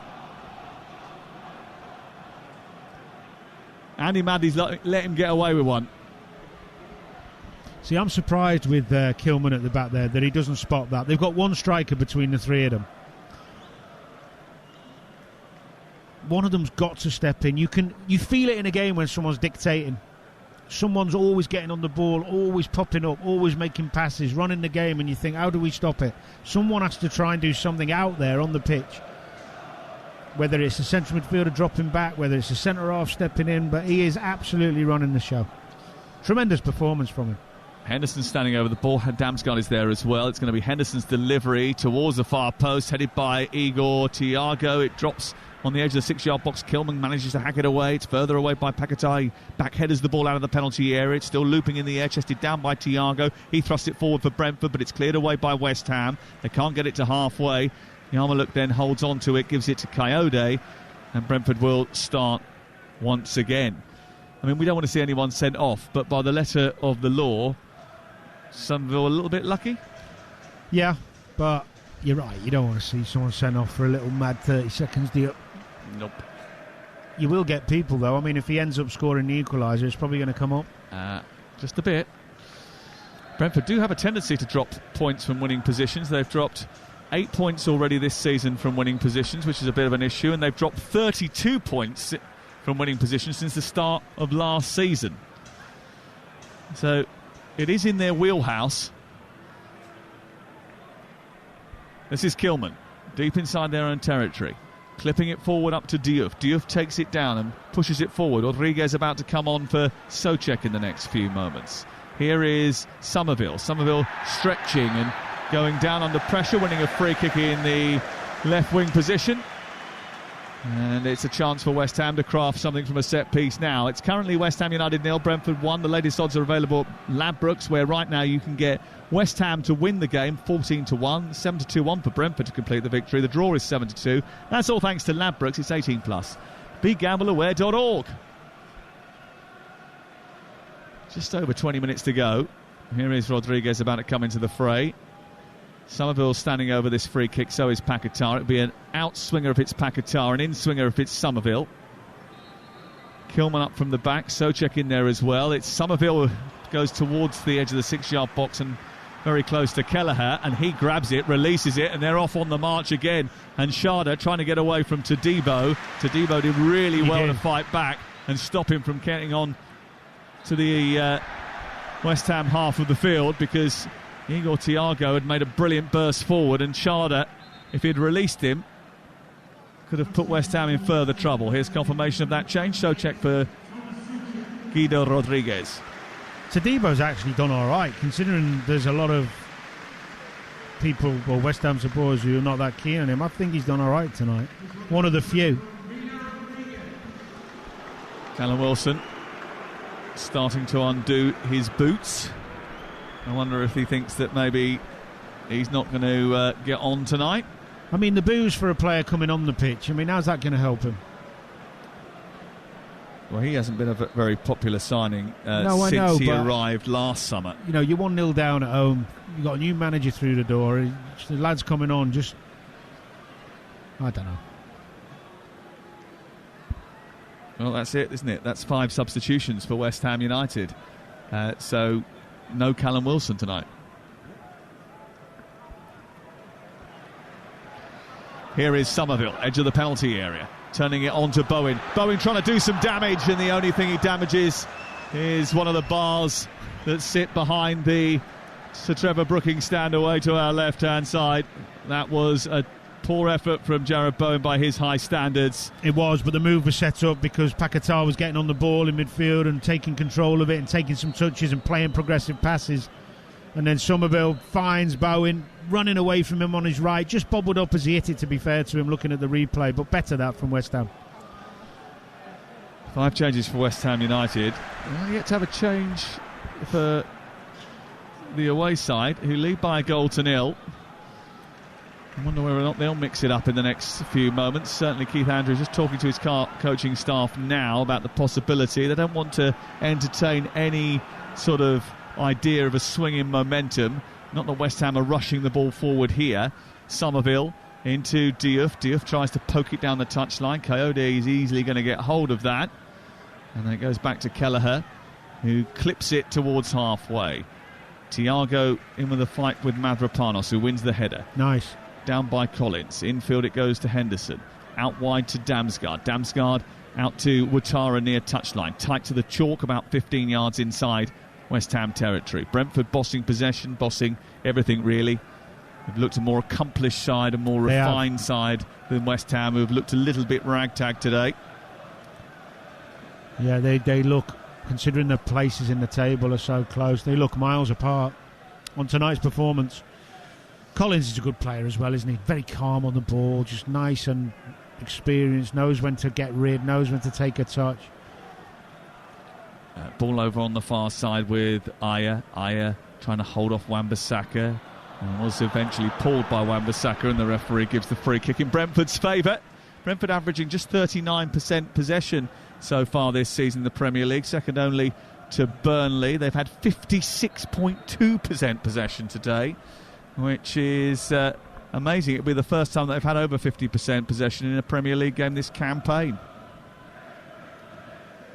And Thomas Frank actually had got them into a bit of a trend, really, where they'd started incrementally over the seasons that he was in charge to have more of the ball. It'd gone backwards a little bit at the beginning of the season, but, I mean, they've absolutely enjoyed a lot of the ball tonight. Well, it's understandable as well going backwards a little bit when they've lost the quality they have. Actually, my question to you after I'd written that statistic down earlier was, is this needs must because of the loss of key personnel? And you've answered it. That's exactly what it is. Here is Wan-Bissaka, Somerville, space out wide on the left for Diop. He couldn't get the ball out to him quick enough. Ouattara just held him up a little bit. Here is Somerville still on the ball into the D where Marshall's trying to turn. He runs into Damsgaard, can't get hold of it. Damsgaard gets it back to Sharda, and now there's a chance for Brentford to break, and it's led by Yarmuluk, who carries the ball so well. Out to the left he goes. Thiago trying to get on the end of it, but the pass into Thiago is just a little bit too far in front of him, and Mavropanos' clearance comes off of Thiago. It goes out for a throw-in over on the far side. Two Brentford changes, and Damsgaard is coming off, which is a little bit of a surprise. On comes Vitaly Janalt, and the other change is Dongo Ouattara being replaced by Keane Lewis Potter, who's about to come on. He's been on the bench for the last 3 Premier League games, including tonight, having started the previous 40 matches for Brentford. Well, I mean, if we're thinking, I don't know if those guys have both been away on international, probably, but the Damsgaard one surprises me because he looks so comfortable. He's the one who's just making things happen for them, but maybe they're thinking, 75 minutes, they don't need to score again. Let's make sure defensively we're really sound. Ouattara's put a hell of a shift in. He has tired a bit second half. He was better in the first half than he's been in the second, but that's the advantage of having a good squad, I suppose. It wasn't evident in the first half, but everything is a lot tighter with Brentford. Its operations shut down. They're shooting less, but they're conceding fewer shots over the course of the season so far. It's been about staying in games, but this might be about staying in front in a game, and they've done that very well so far this campaign when needed to, and to get their first away win of the season will be a real feather in the cap of the manager Keith Andrews, having lost all of their previous 3. And this is a team that could do with a bit of help on the road. Their travel sickness, which had been alleviated under Thomas Frank, has just crept back in again. Here is Thiago holding the ball up after a good leap from Sharda. He helps it to Aya. Aya does well, gets a tackle which he thinks is a foul. The referee says play on because Brentford have got the ball. Henderson has it, then kicks it out of play because they want treatment for Christopher Aya. The medical staff about to come on. Tomorrow night on TalkSport, Newcastle take on Benfica. It's live on TalkSport. We're really looking forward to this game. It's going to be absolutely huge. The atmosphere is going to be brilliant, and we can't wait. Eddie Howe been speaking about Jose Mourinho today, saying how much he admires him and pointing to his great achievements. Mourinho worked under Bobby Robson, the former England manager, in his time at Sporting Lisbon, Porto and Barcelona. He was a translator, became a coach and learned all about the folklore of Newcastle. Called himself a mini magpie at one stage. Frankfurt against Liverpool is Wednesday night's offering from the Champions League. And Thursday night we've got 3 games from the Europa and Conference League, which is impressive. And Jose Mourinho was signing autographs for Newcastle fans earlier in the day. Such is his popularity everywhere. By the way, the PGMO have been in touch with us about Somerville, and you know the double yellow card, which he didn't get. purely down to the referee's judgment. Believe he's taken it as just one ongoing incident, not one that VAR could get involved in, obviously, because it was a second yellow. So that's the view of the PGM.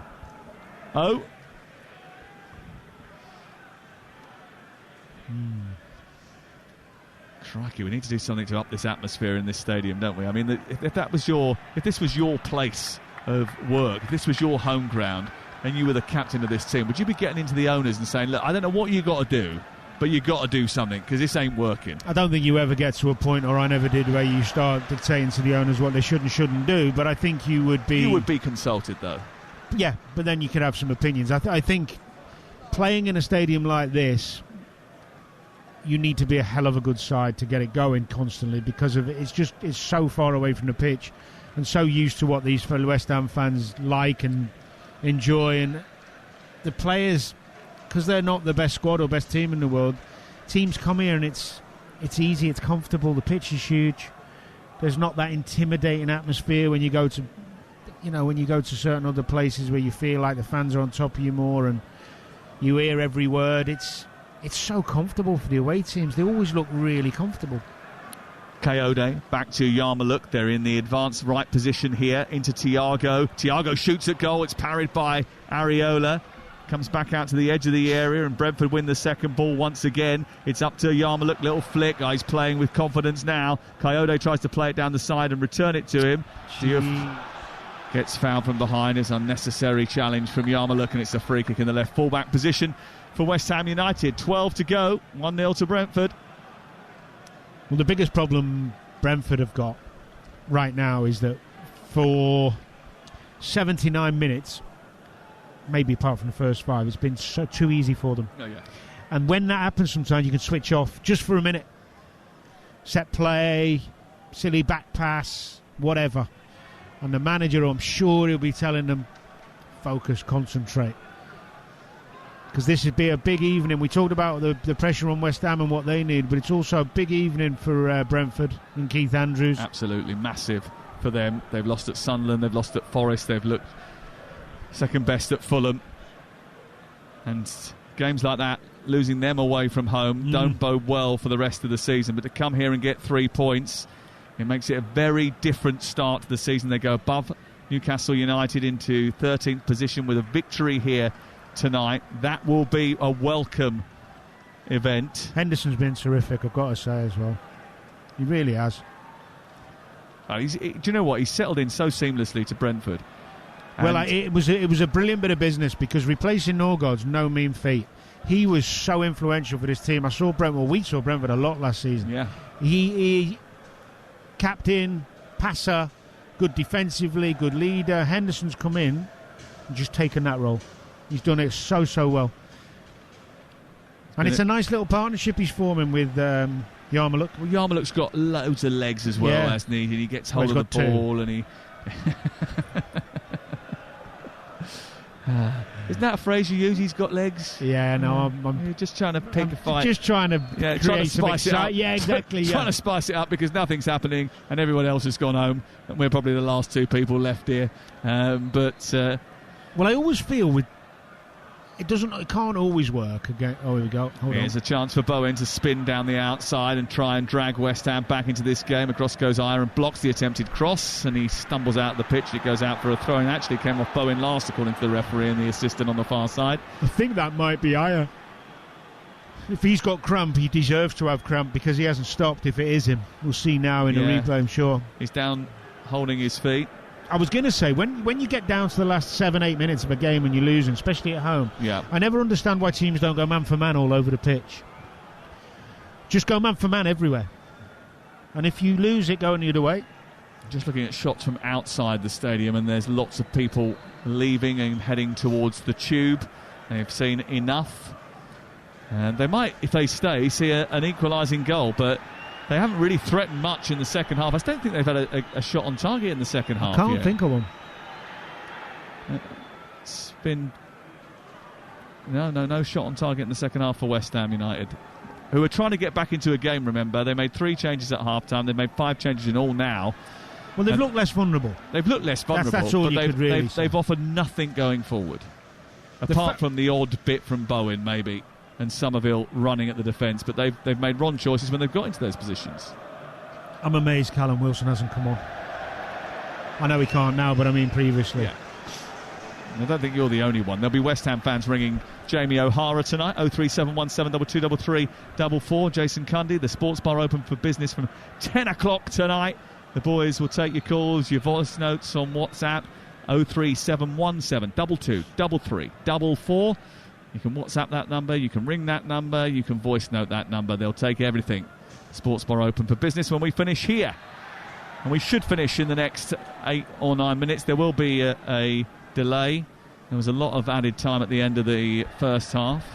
There'll probably be the ball in play today has been poor, hasn't it? I mean, I don't even think we've got up to 45 minutes yet, have we? We've played 44 minutes 58 seconds of 90 minutes of play so far, although the clock over the way to our right says 83 because we had 7 minutes of added time at the end of the first half. Here is Areola from the edge of his penalty area, kicking it long. Aya goes up for a header with Bowen, glances it out for a throw-in halfway in Salvation territory. Ironic cheers from those left on the far side. The Billy Bond stand, because the decision has gone West Ham's way. It's with Wan-Bissaka now, throwing the ball into the chest of Bowen. It does go off him this time and out for a throw-in to Brentford. Remember, Brentford had a second goal ruled out for a tight offside that semi-automated offside technology wasn't available for. And that was a situation that could have been curtains for Nuno Espirito Santo. It could have actually lifted West Ham and propelled them forward in the second half. Is that a foul throw over on the far side? Oh dear. Well, there's a foul throw, or was it? Or it might have been a foul as the ball came in from the throw, because Mavropanos has done something to the inside of his leg and he's gone down. Doesn't look particularly comfortable. 85 minutes on the clock now. Oof. He's slowly, gingerly getting to his feet. I think it is going to be a free kick actually to... he looks like he's done something there, doesn't he? Yeah, he's sort of rabbit hopped off the pitch. He's jumping on his bum off the side of the pitch. Holding his hamstring, I think. That's a real problem. He's got a real issue there as Mavropanos, yeah. His hamstring has gone, and that's another problem for Nuno Espirito Santo to deal with. Here's Somerville coming forward. Remember, they've used all 5 of their substitutes, so they have no more replacements. Here is Yarmulke picking the ball up. They've got now a 2-man advantage because Somerville is down as well, and Brentford are coming forward, and they've got Keane Lewis Potter on the ball. His left-footed shot towards the far corner is a whisker away from making it 2. It was a brilliant driving run from Keane Lewis Potter, who shuffled in on his left foot from 20 yards out. He drove the ball towards the far corner, and he was inches away from seeing it nestle into the top corner of the net. Right thing to do. It was on, and he's capable. Comes inside, he sees the gap. Oh, that's close. There's Somerville down. You've got Mavropanos on the far side with a hamstring pull by the looks of it. Somerville's up, he's okay, so they've got 10 at least. I mean, if I'm Mavropanos, unless he's ruptured it, get yourself on and at least stand and occupy somebody up front and do something.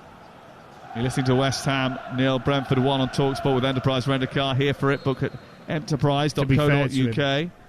Sorry, Sam. To be fair to him, does look pretty bad. It's bad. I don't think it's one he's going to be able to. I don't mean run off. I just mean occupy. You know, sometimes you can come on and stand there. Yeah, but I don't think he can even do that. No, he can't. He can't walk. No, I'll take that back.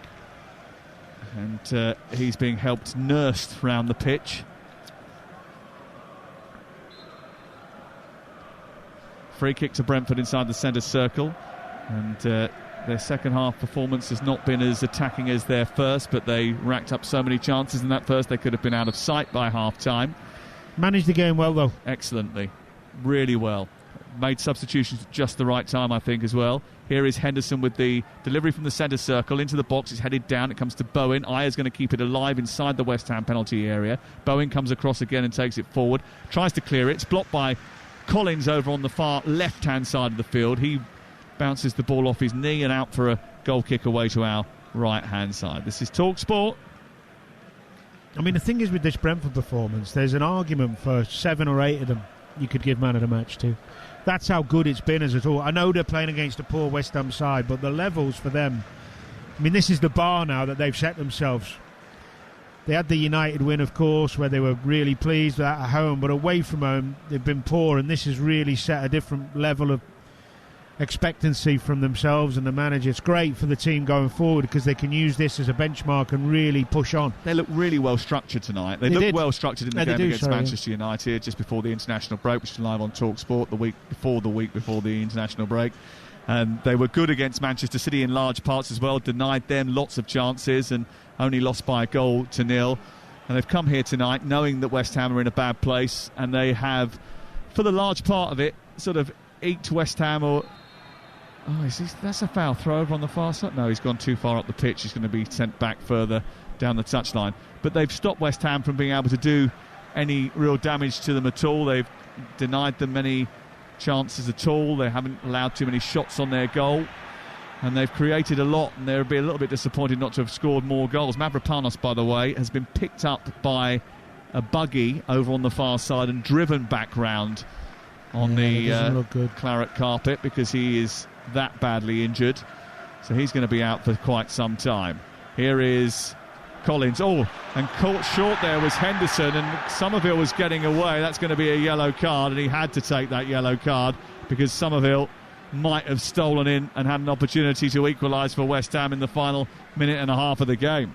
Well, he's cramped up, Henderson, and that's fair enough because he's ran himself into the ground, but that's a poor ball. I was complimenting Collins before. He's just got to... That's the confidence and cockiness that comes with an easy game sometimes. He's had a touch, he's had a second touch, he's chopped inside, and then he's give one to Henderson without seeing Somerville come behind and just rob him there of the ball. It's just that little bit of... I don't know what the concentration word is. Because you've given a free kick away now 10 yards outside your penalty area in the final minute of the game, which you've completely bossed, and it's only 1-0. They've made the change. On comes Jensen and off comes Henderson, who gets a standing ovation from the Brentford supporters away to our right. And everyone's got to be concentrated here because they've changed the makeup of the defence at this set piece. And Paquetá is standing over it. He sends the ball to the far post. It's Thiago away. He glances it out to the far edge of the pitch, and it goes out for a throw-in and away for a West Ham ball down by the corner flag. 4 minutes of added time at the end of the 90 are going to be added on by the referee here. Wan-Bissaka thinking about taking a long throw. Oh no, that's the third player who's been not told in a rush to take the throw in. It's Malik Diouf who's going to launch it in stoppage time, and he sends the ball into the near post. It's flicked on by Todibo. It's away by Van den Berg. Comes out as far as Wan-Bissaka, who's encouraged to shoot. It's whipped back in by Diouf. It's headed away. It comes back to Paquetá, and that goes out by the corner flag after a wild swing from the Brazilian, and that sort of sums up his and West Ham United's night. It goes behind and away for a goal kick. It remains 1-0 to Brentford, and the stadium sees a couple more bodies trickle down the exits. Yeah, it's a wild volley from Paquetá, and yeah, as you rightly said, Sums are evening up a bit. It's been a really woeful performance. I mean, he did try and make the changes at half-time, and they've been better defensively because they were all over the place first half, but they haven't been able to penetrate this back line of Brentford. They've really not managed to create anything but a half chance in this second half, and the big question mark for me is, okay, the first half's gone badly, you've made some changes, you need a goal threat. Why is Callum Wilson not brought onto the pitch? That's probably the biggest conundrum I'm looking at with this West Ham team tonight. Here is Bowen down the right-hand side, getting into the box. The cross deflects off Van den Berg, and Coyote hesitates slightly. Somerville was coming in at the edge of the 6-yard box, and it's hacked away. This is the danger for Brentford, though. And Keith Andrews is getting a little bit irate down in front of us because he wants his team just to up their levels a little bit here because they're in stoppage time. They're in the second minute of it. And to concede a goal now would be criminal, bearing in mind they've absolutely bossed this game. But anything is possible in the Premier League. Late drama is its trademark. Is there more here for West Ham? Diouf with a long throw. It's into the near post. There's a header away. It's collected by Yarmouk, and he volleys the ball over his head and into the centre circle and out of harm's way. Back it comes again from Wan-Bissaka. West Ham about to equal their worst ever start. Their worst ever start was 1932, 1973, 1988. Those pointed to really difficult, tricky seasons, and it's hard to see how they pull this out of the fire, where they get their performances from. They've got big games, tough games to come. All games in the Premier League are tough, especially at this stage of the season when you are desperate for respite. Leeds United Friday night live on Talk Sport, Newcastle at home, Burnley at home, Bournemouth away, and then Liverpool at home. There's some fixtures that don't say inviting on the label. Any fixture when you're playing at home, this pouring of crowd are on you like they have been, and rightly so tonight, by the way. The fixtures just get harder. The pressure builds every time you play. 93rd minute. Here is Paquetá with the free kick, sending it forward. It's headed down and away by Brentford, who hack it anywhere now. They want to just get over the line, take their 3 points, get their first away win of the season, put those defeats at Sunderland and Fulham behind them. Thrown into Paquetá again, who just helps it forward into the air. It's away offside by Collins, but the offside flag was up against Marshall anyway. Hasn't really had an impact on the game, and it begs the question again, why not use an experienced man like Callum Wilson? You know, if you're not just experienced, big, strong experienced, and can score at this level. It's a bizarre one. Unless he's had a... I mean, if there's a problem or a row or a contentious issue, then why have you got him on the bench in the first place? Well, Ward-Prowse creates loads of chances. Wilson's not a prolific goal scorer, we know at the moment, because he hasn't played too much football, but has been. Here's King Lewis Potter round the back into the penalty area, setting it back towards the penalty spot, slammed into the net by Matthias Jensen. It's 2-0, and rudderless and weak West Ham United have got just what they've deserved. It's a super goal from Brentford, who have been super tonight. They've been absolutely superb. Their football's been good, their organisation has been better, and West Ham have been all over the place. Well, there was never any doubt when it fell to Jensen. We come on, didn't he, and scored more or less with his first touch, I think, against Manchester United. I might be wrong with that, but he came on and scored. And the composure he showed just to take the touch and whip it into the top corner. But great play down this left-hand side. There was Potter there, pull back. I've got to give Thiago a mention as well there, because the strength he showed just to nudge Diouf out the way. You know, we're talking about Callum Wilson and the focal point of the line. He's done that so well tonight. He really has. They deserve it. They deserve the second goal. Absolutely. It is actually still not enough, really, for Keith Andrews. He probably thinks they should have more, but he will take the 3 points. He'll take the 2 goals. He celebrates on the touchline. A smile as wide as the Olympic Park, because he knows that that's a crucial victory. Well, no wonder they are protesting, no wonder they are booing. West Ham's start to the season, for the first time in their history, includes 4 successive home league defeats. There's no happy housewarming for Nuno Espirito Santo. The last time West Ham were anywhere near this bad at the start of a season, they ended up being relegated, and they are certainly in the mix this time around. 4 points from 8 games, second bottom, 3 from safety. No wonder it is toxic around here. There's hardly a West Ham fan still in the stadium. It's not on Nuno, but his start to home life in East London has not gone well. Whereas Keith Andrews, well, he is settling in nicely to that bus stop in Hounslow. It's all been rather too comfortable for his team tonight. West Ham 0, Brentford 2. Well, West Ham are not United. I can't believe how bad that was. The worst performance from them in a long, long while. 4 home games, 4 home defeats, and it's not a home. It's not a home of football. It's not West Ham's home. The fans don't like it. The players can't play in it. Nuno went onto the pitch at the end and walked off, puffed out his cheeks as if to say, I've got a huge job on here. This is going to be next to impossible. They were...